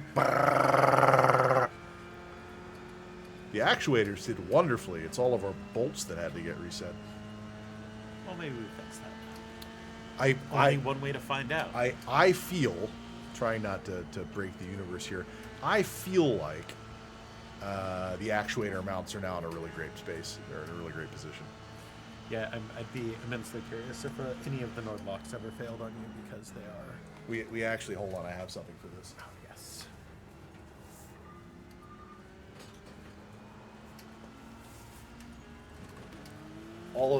All of the pod actuators have been set with metal paint, and we now have inspection mirrors so that we can go check them while walking around them from above without having to get foreign-grown men rolling around on their hands and knees with flashlights and cell phones trying to figure out whether the actuators are still correctly mounted or not. There are no jokes that I can make here that relate to the bomb detection space that would not get us in trouble with the lawyers. Do you think that we're on a list? Do you think we're on more than one list? How many lists? What lists? Ooh. Yes. The chase. 53 seconds left. This is time for heroism. Wow, that was a wide line. Look at Yeah, that. the AI has a very inconsistent line through here. I don't feel like that's in their best interest, frankly. Remember, Mickey, there's nothing that stops you from using them as a brake. We engaged the lawyers, and they have determined that iRacing AI drivers do not have rights. Solid line through there, Mickey. Yeah, that's really nice. Ooh, and the little slide on exit is always so spicy in these cars.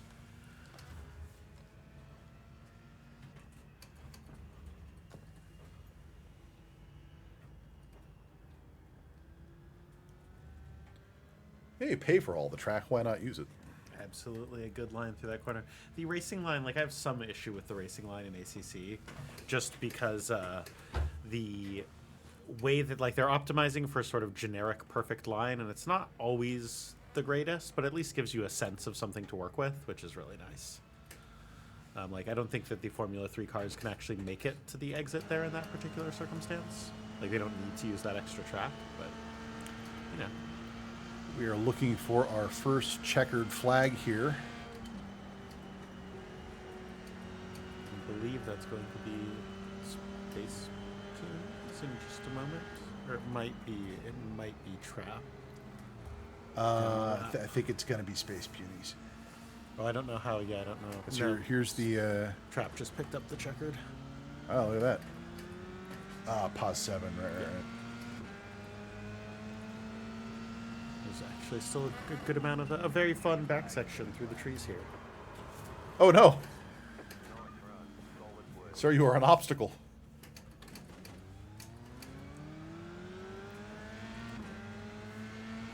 Space Beauty's coming to the chicane. Oh man, Chris Loach is 3 seconds ahead. What a I mean, you can push see him. towards He's the right end. there. You That's- can see him. But alas, you cannot touch him. Or I guess taste him. I don't even know. AI. Pretty sure that causes cancer in the state of California.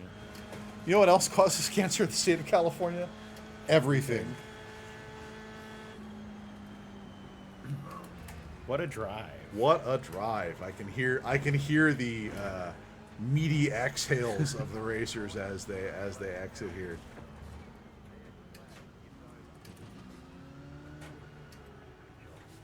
think Space Punies is still driving and striving.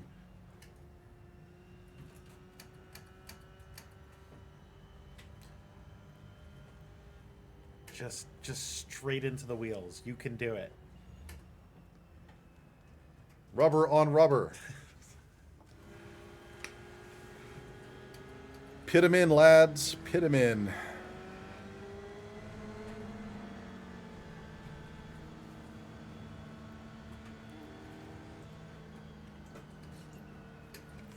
And a results screen, if you please. Anybody's will do just fine. That's going to be Pod 2, Pod 4, Pod 1, and Pod 3. Space Punies taking the lead of the first season points. Riding furiously. Followed by Drain. And then Trap. Finally, Mickey in his debut. Thank you, everyone. Well raced. Go get yourself a beverage in the Tonight We Race green room and bring the pods out to neutral there, and we will move on to our next section. We're going to be doing things a little bit different tonight for the next segment. We will be calling you out individually. Yes. This is cancel culture. Y'all getting canceled.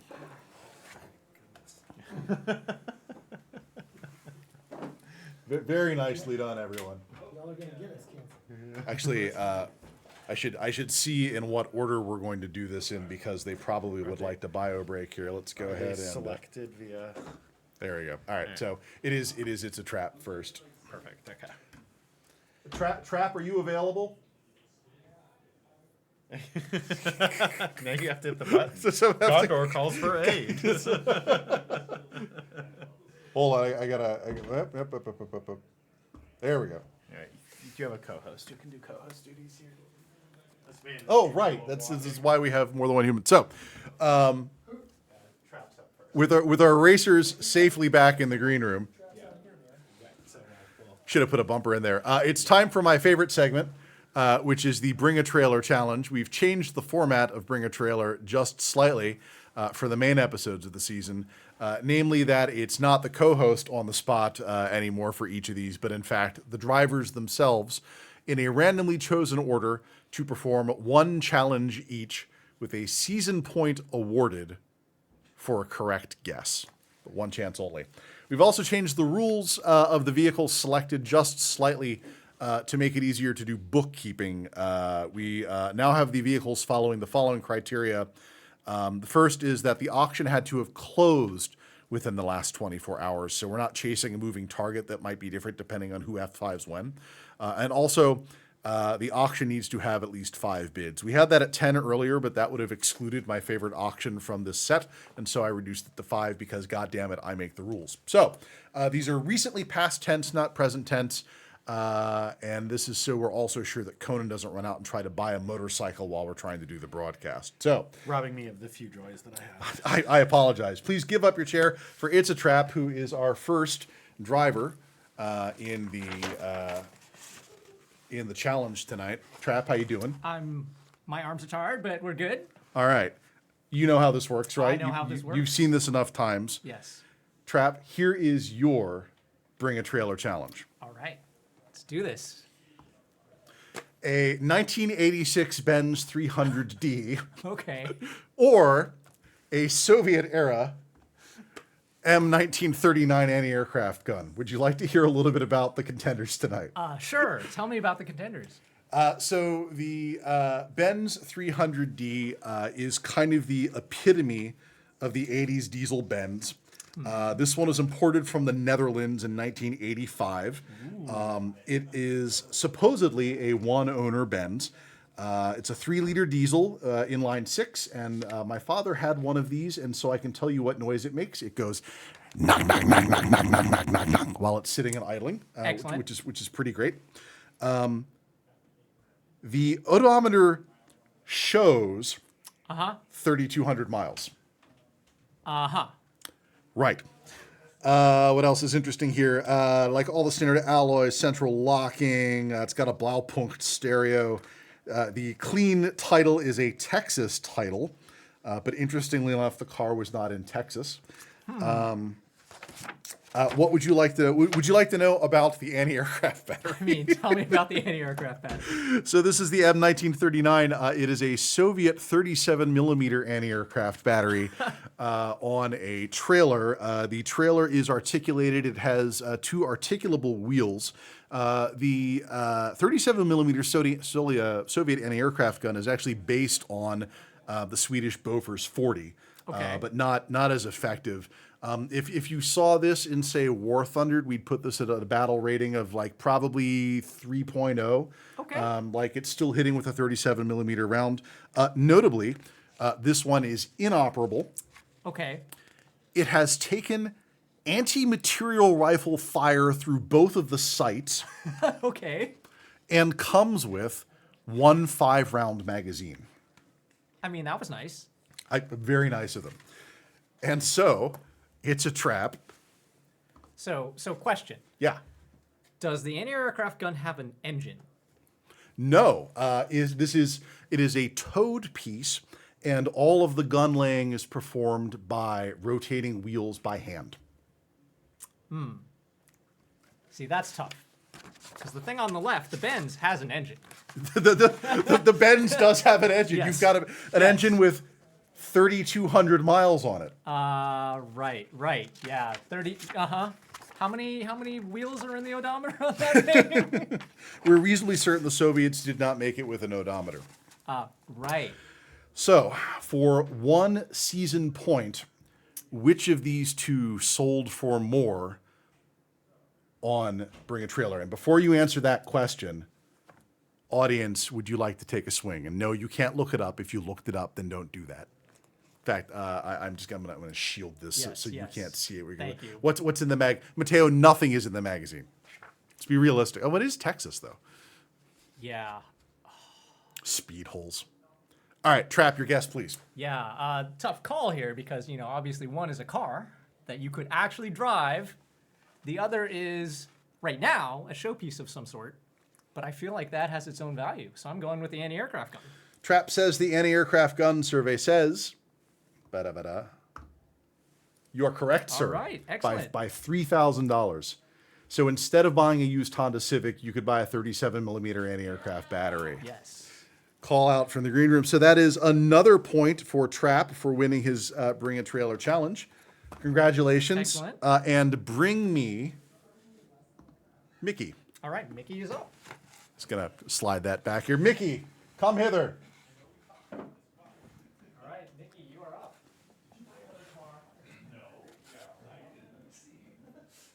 This is very affordable. Hello. Welcome. Are you ready for your Bring a Trailer challenge? I think so. Have you seen the format work? You feeling comfortable here? Yeah, I caught a little bit of it. All right. So let's get this in front of you. Your job is to tell me which of these auctions closed for more money. Okay. 3 random hoods from a 1980 Porsche that have been matted and vinyled, or one whole ass 2010 Jaguar XFR. And I've got some notes here. Okay, yeah, tell me about these hoods. Sorry. Here we go. These 3 hoods were sourced from random nondescript 1980s Porsche 911s. The owner of these hoods vinyl wrapped them. They wear the liveries that you see here. And that's literally all they say on the auction. It's literally 3 old Porsche hoods that have been wrapped. Okay, so there's no like fancy provenance here. No, there's no provenance. That was not like the actual Martini, or like they pulled this one off a Dakar before it went out. Like this is just it's 3 freaking hoods. All right. Okay. The 2010 XFR has where did I write this down? Has 88,000 miles on it. This is actually from the model year that Jeremy Clarkson introduced in the Jaguar segment on Top Gear. I want to say in like season 9, which means it's got like all sorts of blue accent lighting and like the vent louvers rotate out like out in front of you, and it's got a rotatey puck transmission. It's got sport seats, blind spot monitoring, Bowers and Wilkins audio, touchscreen. It was acquired by the seller in 2017 and has been registered in Illinois, Arizona, and Utah. Has all of its service records, stickers, clean title in Utah, and the color, I am told, is called Ultimate Black. There are no other interesting details about the car. Okay. You said 88,000 miles on it? 88,000 miles. I think that's right before a big service interval for the Jaguars. I think they drop off in value right around there. And Porsche people are really, really silly, and I want to say the hoods, even though the Jag is a whole car. Is that your answer? Yeah, we'll go hoods. You were absolutely correct. Yep. For exactly every reason that you just said. That is post the Jaguar value crash. Despite it being a wonderful 5-liter V8, it makes incredible noises.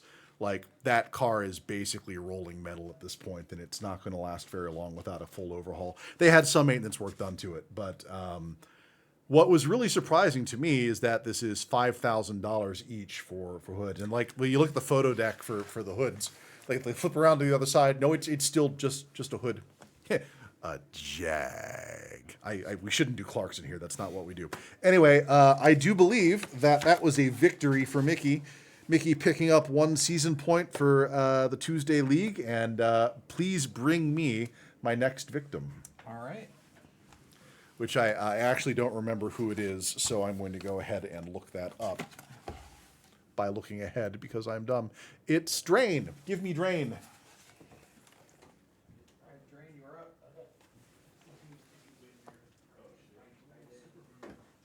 Drain.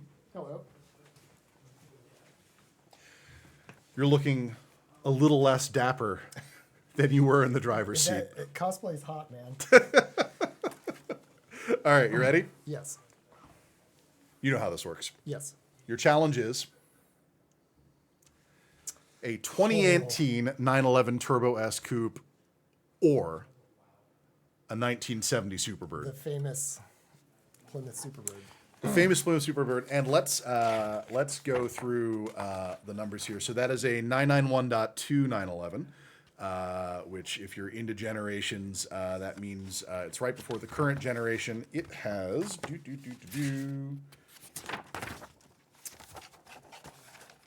Says I should have printed these out on single side. Pardon me. 15,000 miles on it.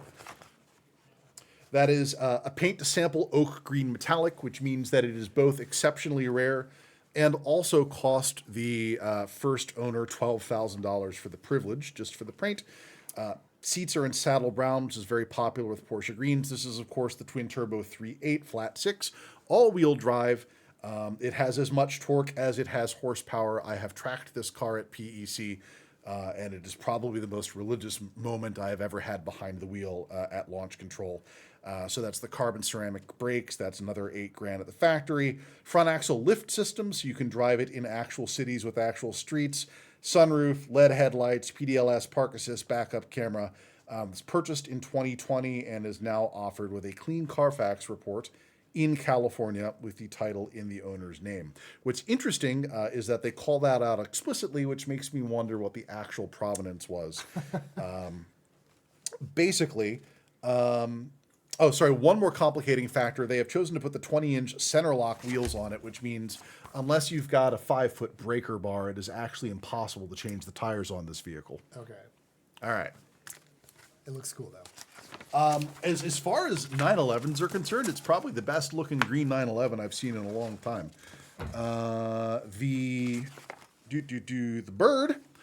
The Bird's got 45,000 miles on it. It is one of only 1,920 examples produced for this model. That's a 440 cubic inch Commando V8, 2 triple barrel carbs, linked 3-speed torque flight automatic transmission. It's got a hardware limited sliff at the back. 15-inch rally wheels, AM radio, if you're into that sort of key. thing. That's key. As far as the provenance is concerned here, this one was repainted in 2021 by Dale's Auto Restoration in Bismarck, North Dakota. As part of that refurbishment, they handled some exterior features like the roof. They redid the vinyl or the stabilizer wing. Everything's black vinyl in the interior, which is not, in my opinion, the absolute best thing to ever sit on. Otherwise, basically what you see is what you get on this one. In 2022, they replaced the starter relay and the spark plugs, and the alternator starter and head pipe gaskets were also allegedly replaced under the current ownership. Any questions? The Plymouth wasn't like raced, was it? Not as far as we know, but this is before the era of ECUs, let alone ECUs that would tell you that sort of thing. Right. Well, my heart wants the Plymouth, but my brain is telling me the Porsche because Porsche owners. That hasn't been wrong yet tonight. Rella is also saying the 911. Anybody else want to take a swing here before we hit the buttons?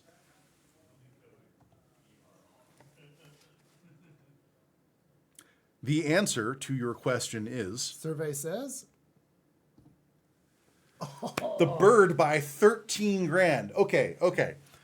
Let me tell you something freaking ridiculous about Porsche prices right now. That is a 6-year-old Turbo S. It's granted in great condition, but it has been used. It's probably been launched a couple of times. They didn't talk about its over-rev register. That car, new with full options and tax, was $238,000. yeah. It's still $200,000. Yeah. The Porsche market is absolutely insane right now. On the other hand, the Superbird probably costs $20,000 new, if that, and it costs $213 right now. So this was a tough one. You drew the short straw. Huge investment for that Plymouth owner. No season points for you, but thank you for playing along and send me my last victim. We tried very explicitly not to put together any impossible challenges this time around. I think this was probably the hardest of them, frankly. I'm going to apologize to you for this next one, but not them.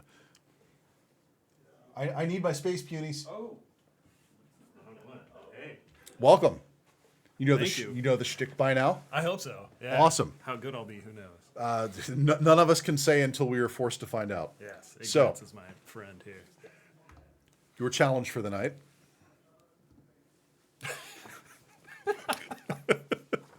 A set of M-branded Recaro buckets that are currently equipped to be fit on an E46 M3, complete with removable seat cushions, cup holder, center dash unit from an E46 M3 in black leather, and a bolt of additional fabric. Or, you drew the short straw man, or 2 Cobra Imola T seats for a Ferrari F355 Challenge, which I have been legally obligated to point out was not the seats that came with the car. They came with Sparcos, so these are Okay. aftermarket. Let me see if I took any good notes for this one, but this one was clearly the joke, and so I don't expect it. The Bimmer seats have the BMW logo debossed into the headrest. Okay. Harness pass-throughs. These on the Beamer, these are 2021 production date, and they still have all their warranties and registrations. It is not clear why it comes with an E46 center console insert. That might be the only piece of the car that survived whatever happened to the M3. As far as the Ferrari seats are concerned, those are 2023 manufacture, and they still have their FIA approval stickers and the Cobra manufacturing stickers. These are offered at no reserve from Glen Cove, New York. They have the F355 Challenge script on the headrest.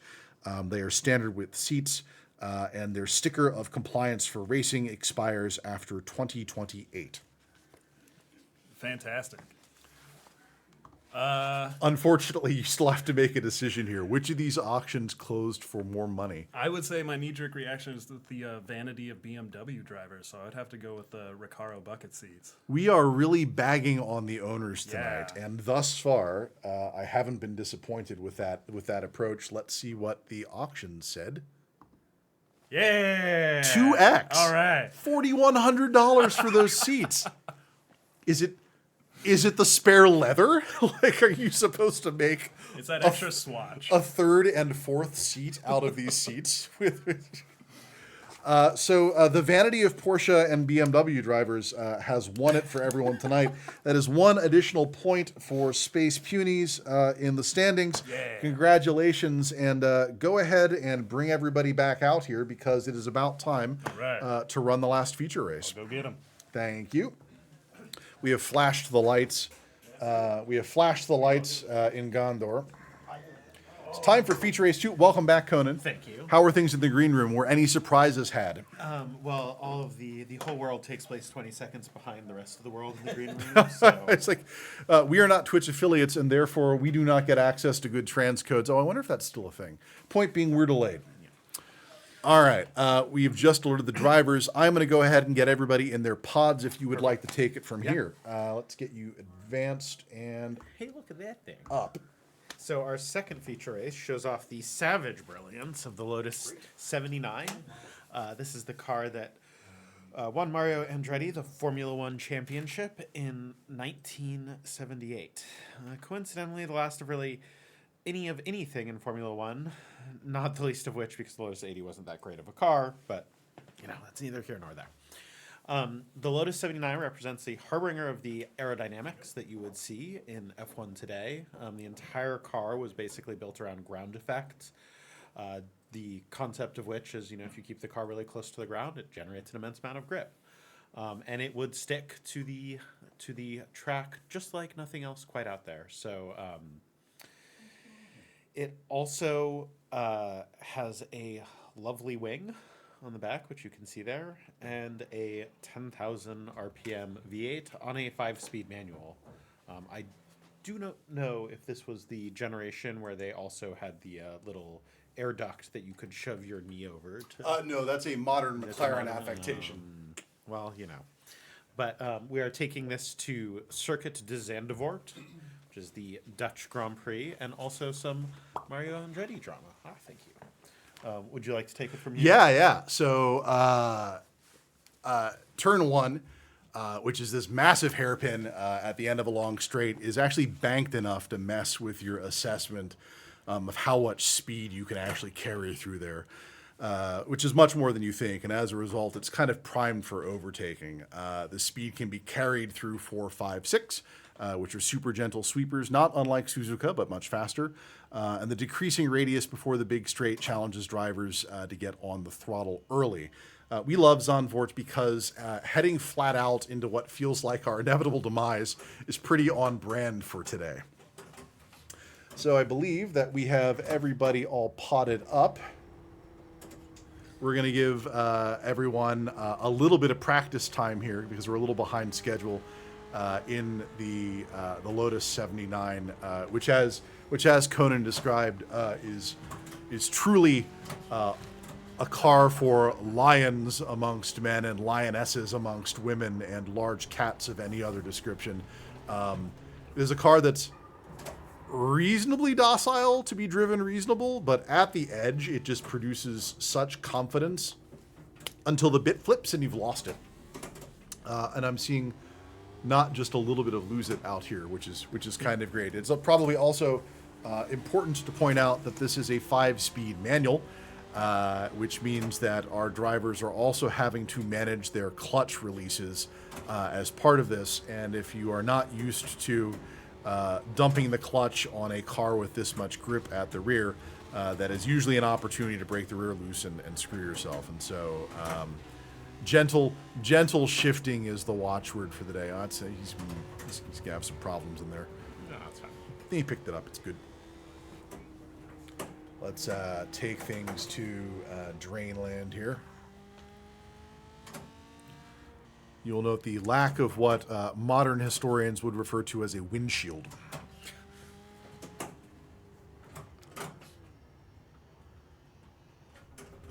This also has so much more speed than you can actually. Parts of it are unusable, right? Yeah. Like, Well, no, I was just watching the rev counter there, and recognizing that Redline is quite a bit higher than I think anybody has bothered to use just yet, which is reasonable. Sorting out the car, you know. this is where using the Simucube wheels that we have chosen to use for this season is a little bit of cheating. The Lotus 79 does not actually offer any sort of indication or blinking lights that you were about to over rev here, unless maybe that's one of those little lights down there. Nope. Oh, Oh man. Getting close to another car in this thing is physically terrifying. Also, I like the way they've just parked it. Oh, wow. I just like the way they park a boom right off the track. That's Oh dear. Jesus. Oh no. Drama. That's a lot of was that an AI? No. No, it's a Trap and Space Peonies are just having a little conversation about the banking of that turn. Just how fast can I take? And that is apparently too fast. They are really gonna punish you for taking that short. Oh, that noise. God, I can hear it from here. Difficult to describe how incredible and also hearing destroying these things sound up close. What a great line. Clear. We're gonna go ahead and call that a valid line. If both racers do the same line, did anybody really get an advantage?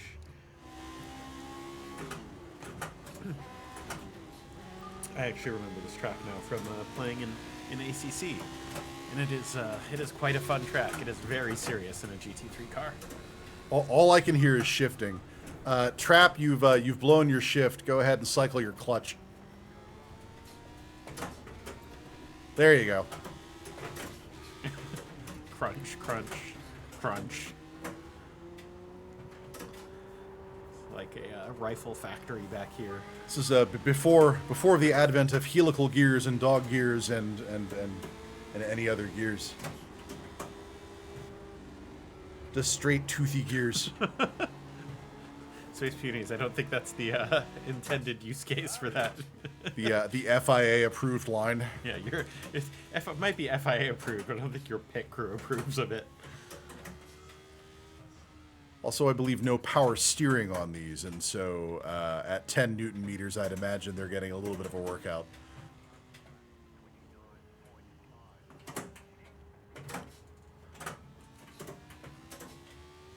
What I find funny is that after the show is over, and we go around securing everything for the next show, I can always tell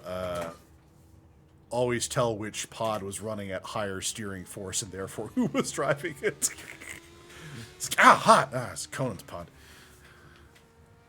More feel. Got to get my exercise somehow. I'm certainly not going to go for a run. I am told that.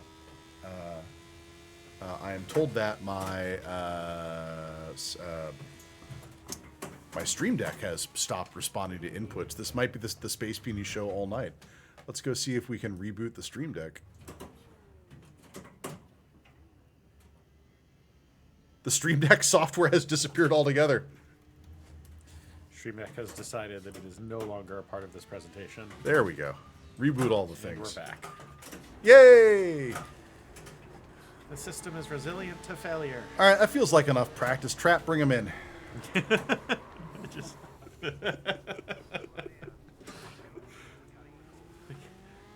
This is what you get with tyrannical and authoritarian regimes at the front of the desk. good thing we don't know anything about those. There, that was my one. That's your that was one, my one that's stray. Your one getting for today. Oh my goodness. Wow. That's a lot. This is a track. Well, good news. Now you have to do it for points. Is it good news?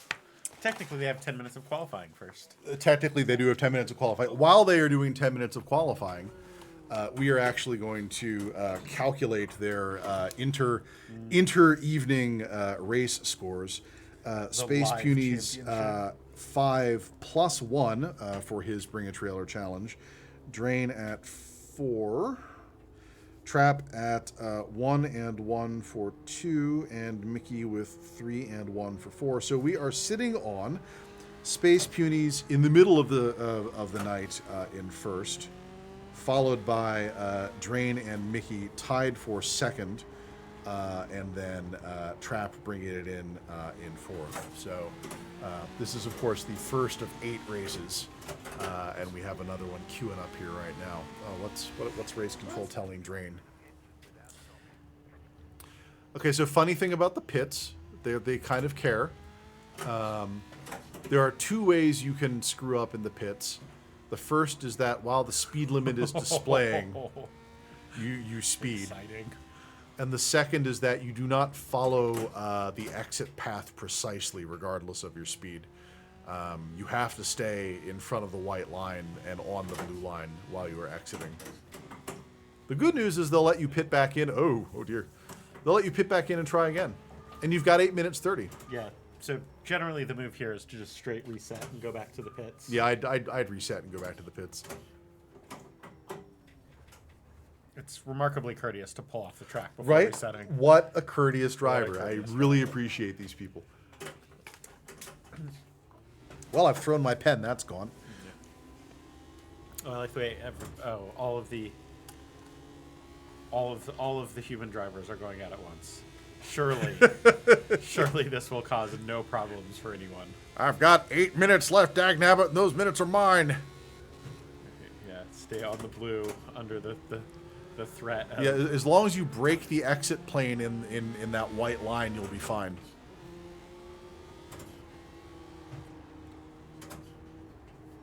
There you go. Yeah, you can go as fast as you want. You just can't move across that white line or else. It's like a whole new ball game, refreshed, renewed vigor. In the zone. I'm going to sneak off to the green room and tap into the driver's supply for the night. I'm just gonna hit all of the Steam Deck buttons now. Tyrannical regimes.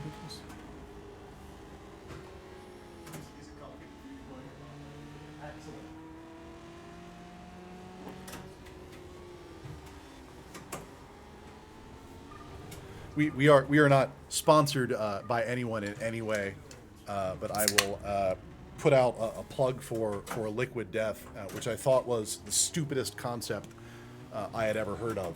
Yeah, until we discovered. Except it actually is pretty good and exactly the right size and fits in mini fridges perfectly. And now I kind of understand what they were getting at. I mean, I just appreciate that there are a lot of non-alcoholic varieties of things available in basically every variation now. Yep. Which is pretty nice. And that's good because you know what we don't like? Drinking and driving. I mean, I adore drinking and driving, so I don't know. Sim driving. Sim driving. Sim driving. That's the whole reason that you spend all of this money. This Still is- cheaper than even a Honda Civic. This is a clean show.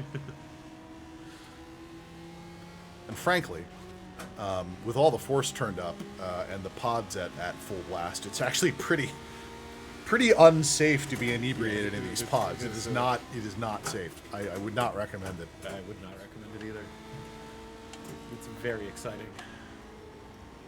One of the things we will not be doing between seasons is changing up the primary geometry and haptic systems, mainly because the secret underground racing lab is only so large, and we can't really increase the footprints of the pods in any meaningful way. However, one of the other vendors that we've been talking to, a company out of Montreal by the name of Advanced Sim Racing, has this really incredible additional haptic platform that basically takes.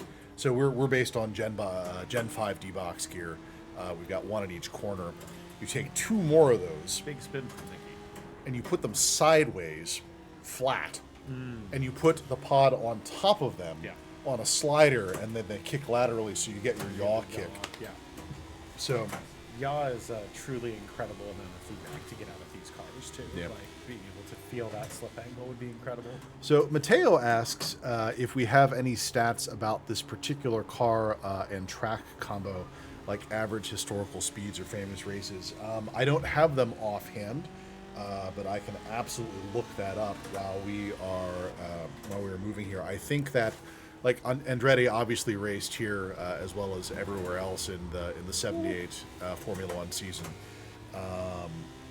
Let's see if we can find Andretti 1978 season. I know better than to give you a raw web browser on this show. Thanks, Google AI. That's Oh wow! not what I was asking. The pass to InstaSpin from the AI is a move.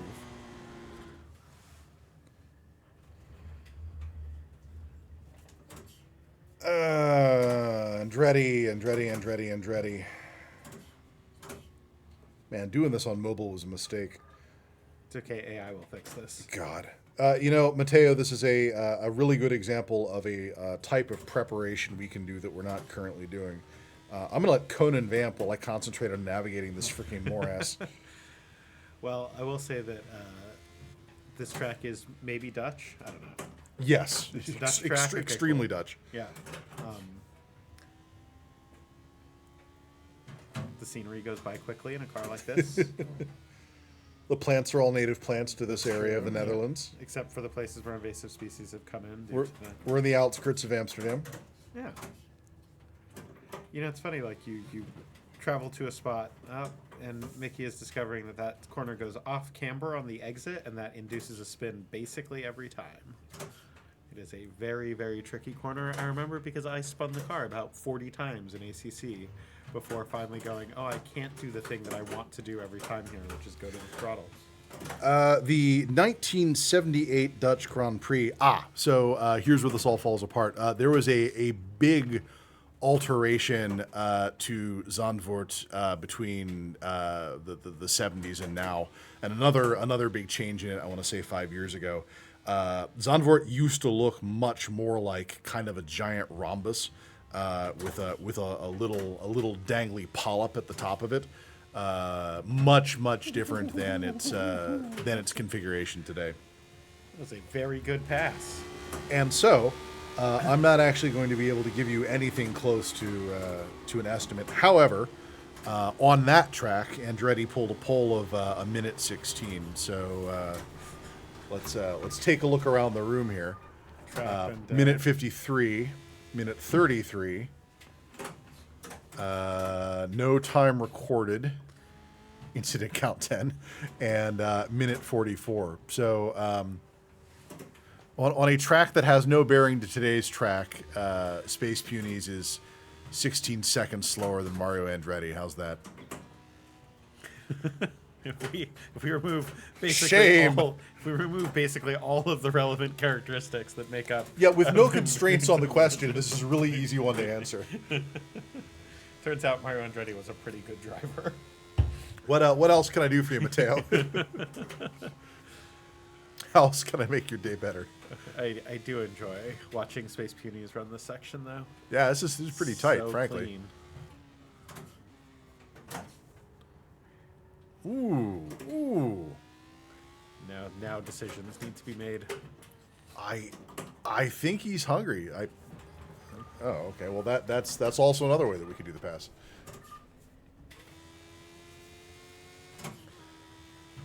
With that said, I'm pretty sure this is Drain's race right now.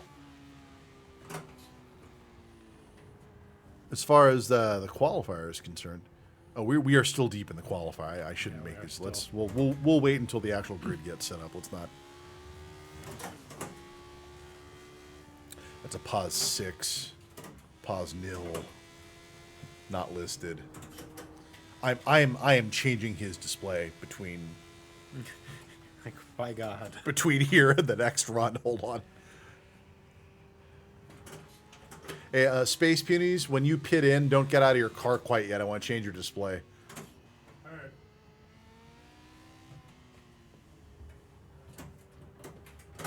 It is extremely nice to have a relative reference though as well, because it's live updated here, so you can actually see the. It doesn't make as much sense in qualifying because Yeah. there's where the other people are on the track. But I will point out that wow, that's fast. fast. iRacing, in addition to the 5-ish configurations of Zandvoort in this iteration, they have an older scan from the original version that I think also has 5 configurations. We may very well have access to the historical, That's the. Yeah, we may very well have access to the historicals on board, and we could do a let's go see Andretti. Give me 1 second. And to answer your question, Mateo, so track design and car design, the track will sort of establish what the ideal line is. And if I had to guess here, they're using a relatively conservative line because they expect that folks who are using the racing line are not likely to be the most experienced drivers on a given track. So they'll give you a line where if you sort of follow those inputs, you'll basically make it through in just about any car. But in this particular case, I find that usually they're just a little bit conservative. They're basically set up so that if you make a mistake, if you brake a little early, you brake a little late, get on the gas a little bit too soon or too late, you won't immediately spin the car. There are a number of places, though, where, as you discovered or probably observed, the line really lies to you because the track is going off camber, and so you can't stay on the gas as aggressively as you could otherwise. I don't know what's up with the iRacing lines. I do not think they are correct, nor are they good teaching lines, nor are they sufficiently. Like, something Forza got really right was like green light, red light, red light, red light, green light, which they're not doing here. The place where I find them really useful is when I'm learning a new track, because I don't have to find my reference points externally. I can always know that, like, oh, if it goes red at this point and I go to the brakes there and it's very slow, I can wait a little. There are also tracks where, like, you're not sure if it's lying to you, like on Spa when you're doing that crest, you're like, why does it say go over there? There's nothing. Oh God, it's over there. Yeah. Or like on Laguna around the corkscrew, like, really? Are you sure? Yeah, well, and you will recall that from the pilot that I managed to not get a qualifier on Laguna because I kept sending it off the jump rather than choosing the line. And Space Punies, go ahead and keep spinning that. Get me lap timing. oh, there's the tire. There it is. Perfect. Yeah. Thank you. Send it. Good luck. Rolling start. No, it is 1 to green. Did I do 1 to green? We're at 1 to green. I fucked up. It's like a bonus lap. That's right. You can learn how the car looks. Who's got the prettiest parade lap? You can figure out how the track looks if you're not driving it in a race car. I will tell you this, perhaps from personal experience. They get really cranky if you screw up position on the parade lap. Look at this guy warming up his tires. look at this asshole. Horse drivers.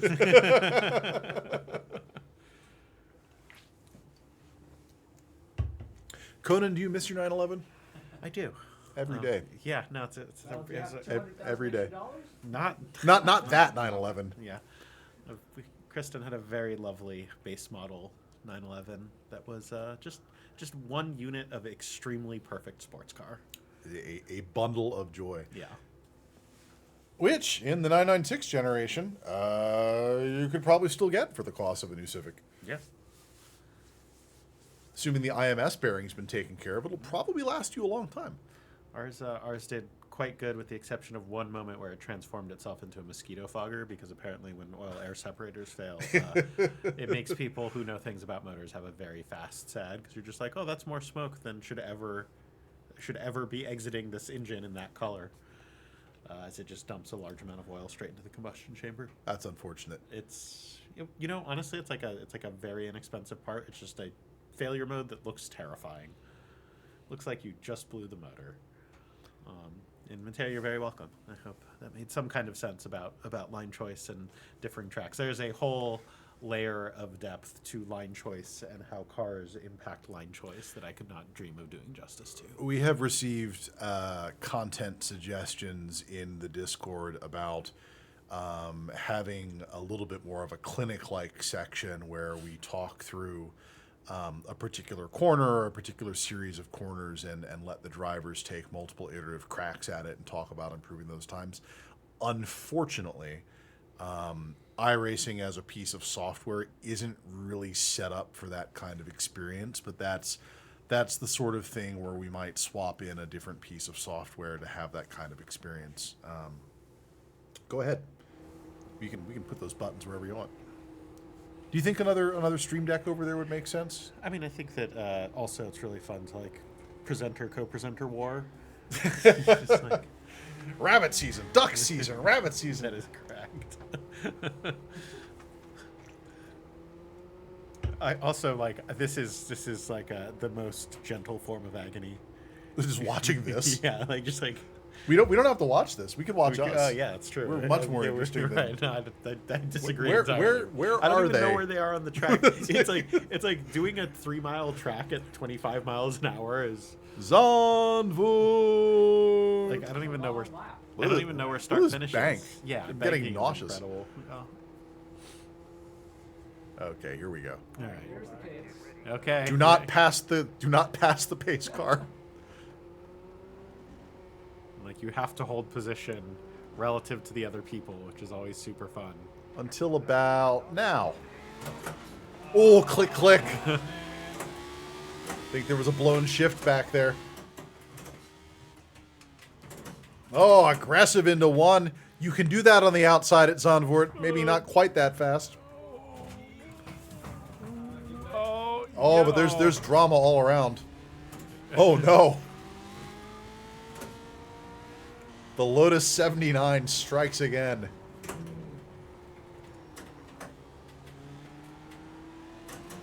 Train, can I help you get into reverse? All right. Space Punies flying in position 4. That looks so fast. This is such a good time. Mickey coming through the same section, also very quick. Trap picking it back up. Crossing 100, coming into the section. Good shift. Being tentative up through here for this turn. That's definitely a turn you don't want to take the entrance for incorrectly.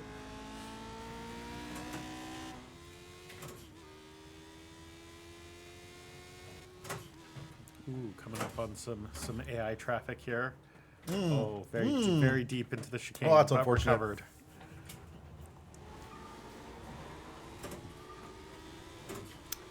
You know, Conan, we're doing this again tomorrow night.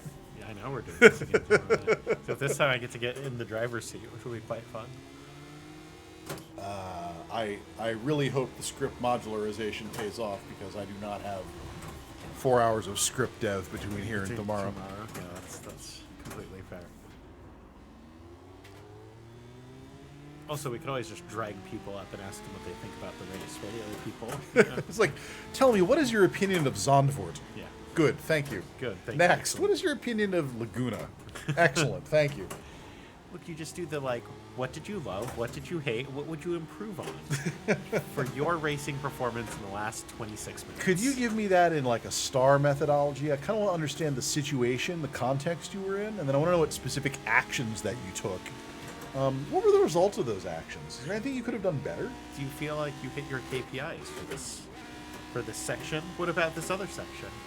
They really shouldn't let technology people out of the office. It's not wise.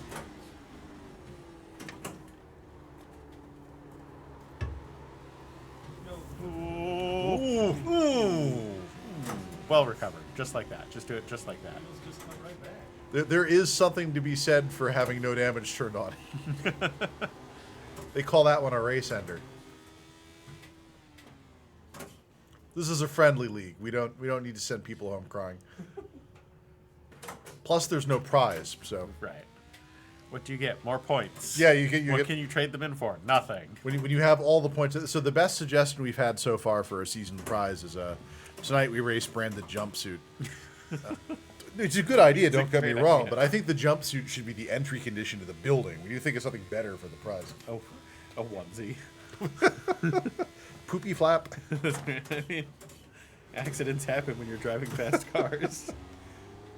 The 24 hours of dehydration. That's not fair. They only drive for 6-hour stints. Are endurance drivers catheterized? Is that how they handle that? I have no idea. Huh. I think there is a non-trivial percentage to just pee in the suit. I mean, why not, right? Somebody else does the laundry, I suppose. Precious Nomex. It's one way to clean the car. Ooh, that was a good recovery, Trap. I don't think he's even going to take a penalty for that. Nope. Nope. Just gets the little bonus indicator that he put his wheels off track. Love that bonus indicator. I wanted to see how this week of seasonal sessions played out before we did this, but I think that there is a place in the lineup for the Clean Lap Challenge, which is we set up the race, but it's a last person standing race. And the second you take an incident count, you're DQ'd. And then your standings are, if you were the last person standing, you take the full 5 season points, and then backwards. Just instantly running into somebody and seeing what the disqualification, like you're the last 2 people on the track, and you're just like, what do I have to be in? Position do I have to be in to have priority when the incident hits the CPU? Well, the beauty of the iRacing incident model is that it actually doesn't assess fault. Yeah, it just notes that one has If occurred. you are in contact, you have had an incident. But who has the incident first? That's a really good question. Who has the shortest path to the memory register? Are we doing predictive registers? It's just speculative execution. It just says incident. Heartbleed for racing. This is going to a weird place. We should is stop. This joke is for like 3 people. 2 of them are It's sitting just right here. Precisely 2 of them are here, and one's probably not watching. There's drifting going on up there on that screen. That's distracting. What is this?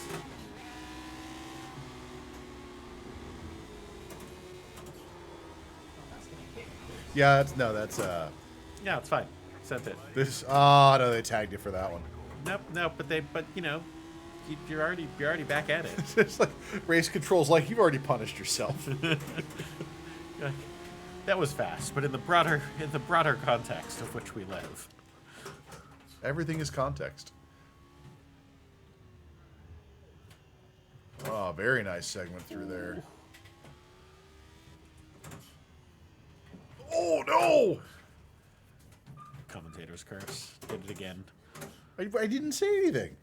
I didn't say his You name. can't compliment the driver. Can't observe the It's like, driver. not allowed to observe the system lest I alter it.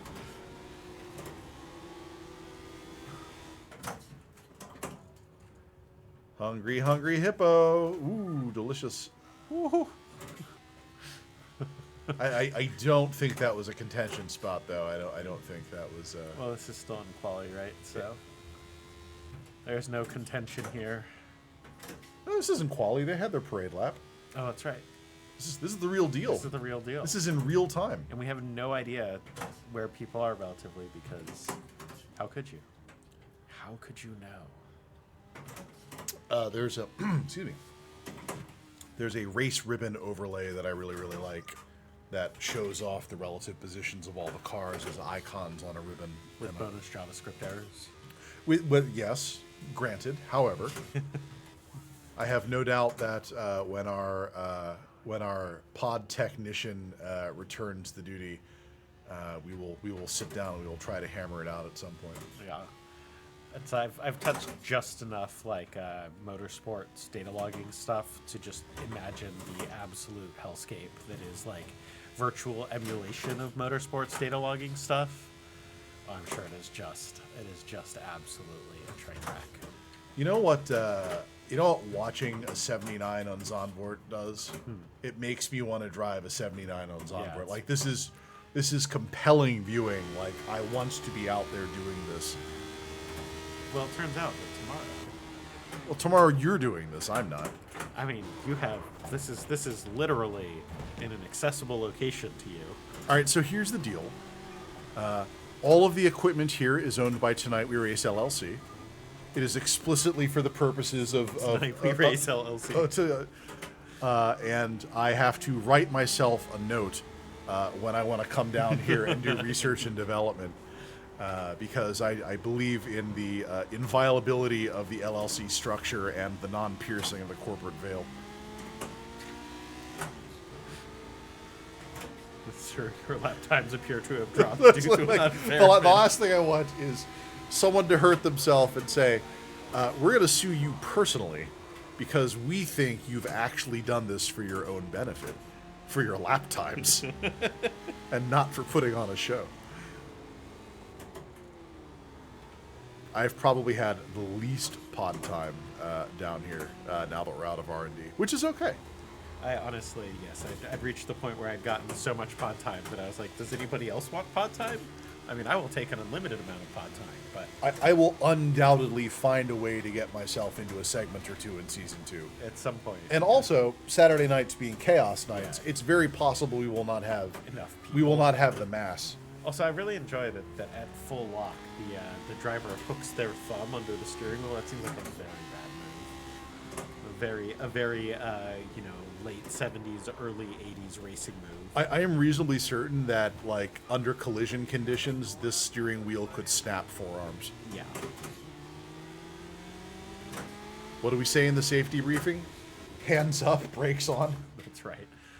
Put the brakes in the clutch in and take your hands off the wheel. Amusingly, the same thing that they say in drifting. When you spin. So fast. Even when it's slow, it's fast.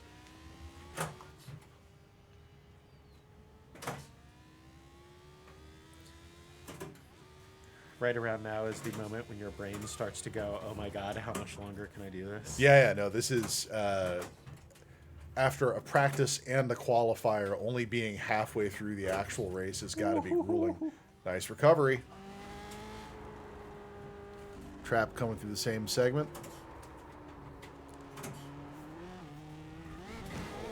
Oh, recoverable. Oh, not recoverable. Yeah, it's just But pointing in the correct direction. That's right. That's almost right. Forgot that once you're off track, the traction is not happy. I suppose we could put dirt tires on it. I mean, Lotus 79 dirt oval. how much time are you planning to spend in dirt? Lotus 79 Overlander build. I want to be honest. I don't think the hardware these pods are constructed on can handle that much dirt oval. I think in the next phase of this silly project, we're going to be on slightly different architecture. Oh no!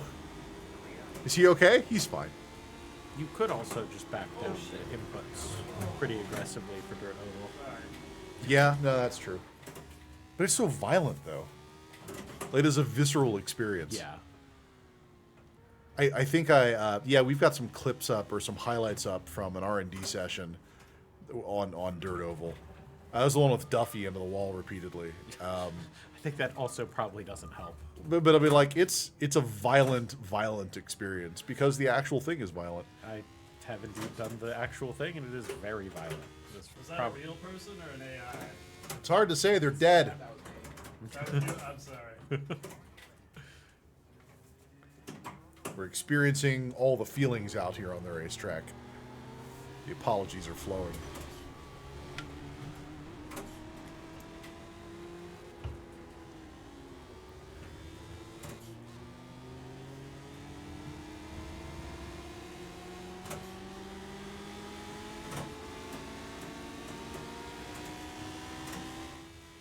Oop, wrong one. There we go.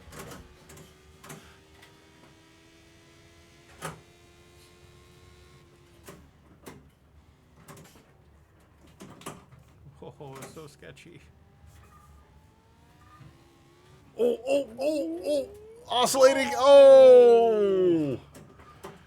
The counterintuitive secret of reining that in is each oscillation has to be smaller, not larger. That's the It turns out if it keeps spinning, if you feed the pendulum gets big. yeah, it's one of the things that they teach you when you start riding motorcycles as well, which is if the bike starts to head shake, don't try and fight it because you will accidentally reinforce the head shake instead of causing it. everything about bikes is counterintuitive. That's Pretty much the universal reality. of being in my 40s now. I do not think that picking that up is a good idea. But like, it's like it's a push steer. It's like if you wanna go left, push right, until you're at speed, and then you need to lean left. it. Yeah, the pushing makes the lean happen. It's fine.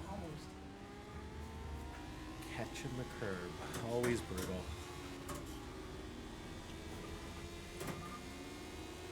You think?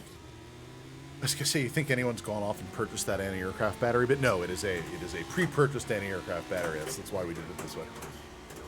The most likely person in the Watchers to have selected an anti-aircraft battery as their next vehicle purchase. There were some pretty good pair-ups in there that I thought were going to be a little bit too cheap. Like, obvious things were like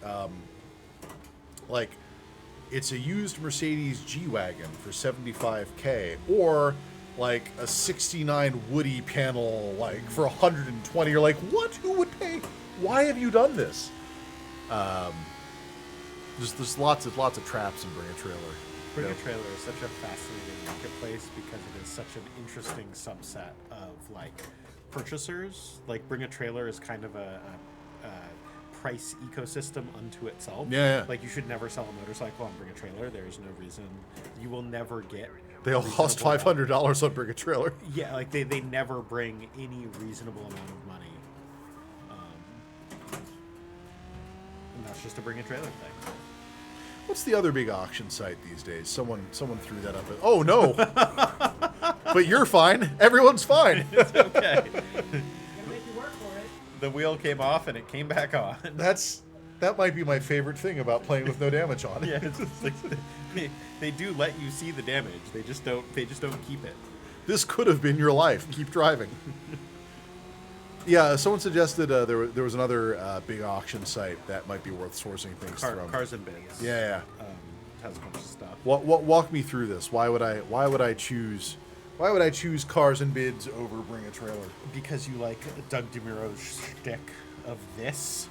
So it's a personality sort of a thing. All right, that's okay. It was his. You know what? Like props to him. He was a guy who was liked taking pictures of cars and turned that into a journalism thing. I mean, hey. And then turned it into a auction site that eventually got purchased by private equity, and in the process he got a Carrera GT out of it. So and he's like extremely stoked on it. How do you get a Carrera GT out of it? Like because he owned enough of the company. Okay. That it was a reasonable decision for him at that point to say, you know what, I can splurge on a Carrera GT. And yet he's still alive. Well, I think that the death wish of Carrera GTs is primarily down to the fact that people don't put tires on them. Rip Paul Walker, but like that's really the story. Okay, the Paul Walker did not die in a Carrera GT because he was in the wrong tires. Well, I mean, Paul Walker died in a Carrera GT because he was doing upwards of 80 and a 25. Sure, but like a Carrera GT can do 80 and a 25 as long as the tires work. I feel like that is canonically incorrect based on the evidence available. I mean, in fairness, the tires. Peace be upon him, but shit. Also, he wasn't driving. That's which is also like the great tragedy of it all. But like this is the thing that people do not respect in my experience about cars that are like performance items that don't get driven a lot. Is you put old race tires on something, or even old performance tires on something like that, cars get dangerous fast. It's about time to replace my tires on the Jeep. Mm-hmm. I have to make a very important decision. Am I banking for the winter or am I banking for the summer? Because I do want to be able to hoon around the Pacific Northwest in the Jeep this winter, but the cost of that is then constantly everywhere else I freaking go, which is not the best. It's not a great highway car, Conan. It's not a great highway car at all. I am shocked to discover that your Jeep that has doors that can optionally fall off is not a great highway car. It sways above 60. There's a reason that the Jeep death wobble is a known fact and statement. Oh, and then like the JLs have it too. Like it's not, it's so loose. Fix it. I have driven enough Stellantis group cars now for enough like sufficiently long test drives that I would never voluntarily purchase another Stellantis group car again. Okay, I would like to point out here that what just happened to Trap there, where the AI car just came down on the top On top of him. is just exactly what I really dislike about the iRacing driver choices. Like, I feel like they determine that they have the line, and then any event that takes place on track that may cause them to alter that line is irrelevant. In iRacing's defense, hope I don't have to say that terribly often. In iRacing's defense, AI is an extremely new feature for them. Oh, is it? Yes. Oh, I did not know that. I assumed that they had been barking up this particular tree for an extended period of time. I think they have to a certain extent, but they've been rolling it out very slowly across different car classes and whatnot. Oh, that's right. Yeah, sorry. It had no AI. I mean, the thing that I will say is that their AI in isolation is generally fine. What it doesn't seem to handle well is any level of major speed differential. Yeah, that's fair. And I mean, that makes sense for their use case. Like, if you're like, oh, I want to get a second faster, and so I will put the AI to exactly 1 second faster than my comfortable pace, and I will learn how to push. It's perfect. Your Drivatar is an exercise in crime scene investigation. Like you're it's like a little 100-mile-an-hour ball of murder careening from turn to turn. It's how I imagine a pinball must feel inside the machine. We are on the white flag. We have not been paying a ton of attention to the standings because the banter's been good. Let's see where things are likely to come in here with no additional time on the clock. It's like Trap's gonna roll 8, Space Punies 5, Mickey 7, Drain holding on a 6. So not a repeat performance, assuming everything comes in here. I don't think anyone is close enough to really affect the outcome at this point, though. So I think we're sewn up. Finish strong, lads. The other thing too that I will say is particularly brutal about the AI ads in these kinds of cars is the AI variation is relatively small to the maximum level of performance of the car, and getting everything out of one of these cars is extremely hard. So I think the AI, Especially this car amongst, yeah. and I think the AI just put in a 126 is what I saw pop up, and that is an incredibly fast line. Oh no! Found a friend. I didn't do that one. Bring a trailer, but unironically.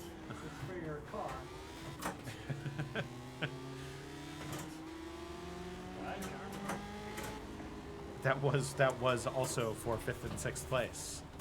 It's like Mickey's gonna be first into the pits, which means he is my results guinea pig. Excellent. You need to get out of the car first. Then perfect. Oh shit! There we are. Oh, look at that! It's gonna be 2, 4, 3, 1. So 2, 4, 3. Wait, did I do this right? No, I'm sorry. 2, 4, 3, 1. All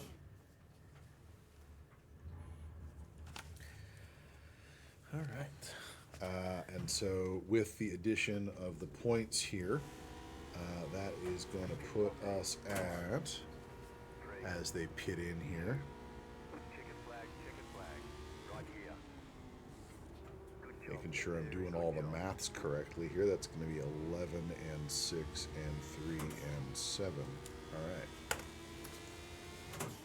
Which we will talk about here in just a moment.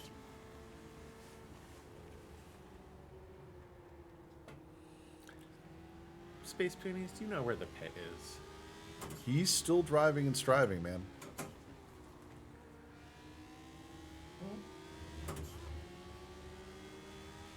God, that looks so fast. This is an extremely fast track, and it's also like it's very deceptive how the corners come on and off camber was like my big takeaway from it when I played ACC, It's like there's places where you'd be like, oh, this is completely safe, and then you would discover yourself suddenly sideways. Well, that ends the second feature race for the night for the Tuesday crew. Give yourselves a round of applause. If you're not still driving, I mean, If you're not still driving or trying to find the pit entrance. for whom he still burns. That is going to put the standings. Oh, hold on. I'm pretty sure I did something for this. I don't know when I thought I was going to fill this slide in. It's like, oh, just I'm going to put this here because I'm going to put the standings there. Those numbers are incorrect. The season points numbers for the first Tuesday night are actually Space Punies at 11 season points, Drain at 6 season points, Trap at 3 season points, and Mickey at 7 season points, which we will, of course, faithfully reproduce into the deck for next week. So that's all we have tonight for Tonight We Race. Shout out to our excellent drivers and our excellent co-host. Also, all the volunteers and support people that make this silliness possible. Da-da-da-da-da. Tonight We Race is, as always, a community activity. We play as a community, we talk as a community, and we run into each other as a community. So please come talk to us and hang out. Our Discord is linked in the channel. You can come join us. And if you keep your nose clean on the track and your language cleanish around the kids, kiddish clean. Kids are pretty dope these days. So Very resilient. That's right. We would love to have you come join the Cold Open, so you can coordinate that with us on the Discord. You may have noticed we have these racing pods here, and every so often one or more of them may be empty for a show. If you reside in the greater Seattle area, are over the age of 18, play well with others, can be scheduled reliably, and are willing to sign a code of conduct liability waiver talent release, there may be some pod time for you. This is a volunteer role. You help us make the show more interesting, and you get to sit in the bouncy chair for a segment or two. The Discord, of course, is where you get started with that. And that is all the time and content we have tonight. Thank you for coming out for Season 1 episode of Tonight We Race. We take you to Wednesday for the Wednesday Cruise League tomorrow. Conan, before we sign off here, have you chosen a GT4? I realized for at the some season point that I needed to understand what GT4 cars are available in iRacing, maybe consider selecting one. Realistically, the choice, as Porsche people, the choice is the 718. But 718 is very good. the Benz has some very interesting weight distribution characteristics. There is an Aston, and I am told, though I do not know for personal experience, that the new M3 GT4 is an absolute world ender out there in GT4. So I would not be surprised if we see 4 Bimmers tomorrow night. But that's someone at tomorrow's problem. We are out for the night. Thank you, everyone, for coming to Tonight We Race. We will see you tomorrow. So long and goodbye.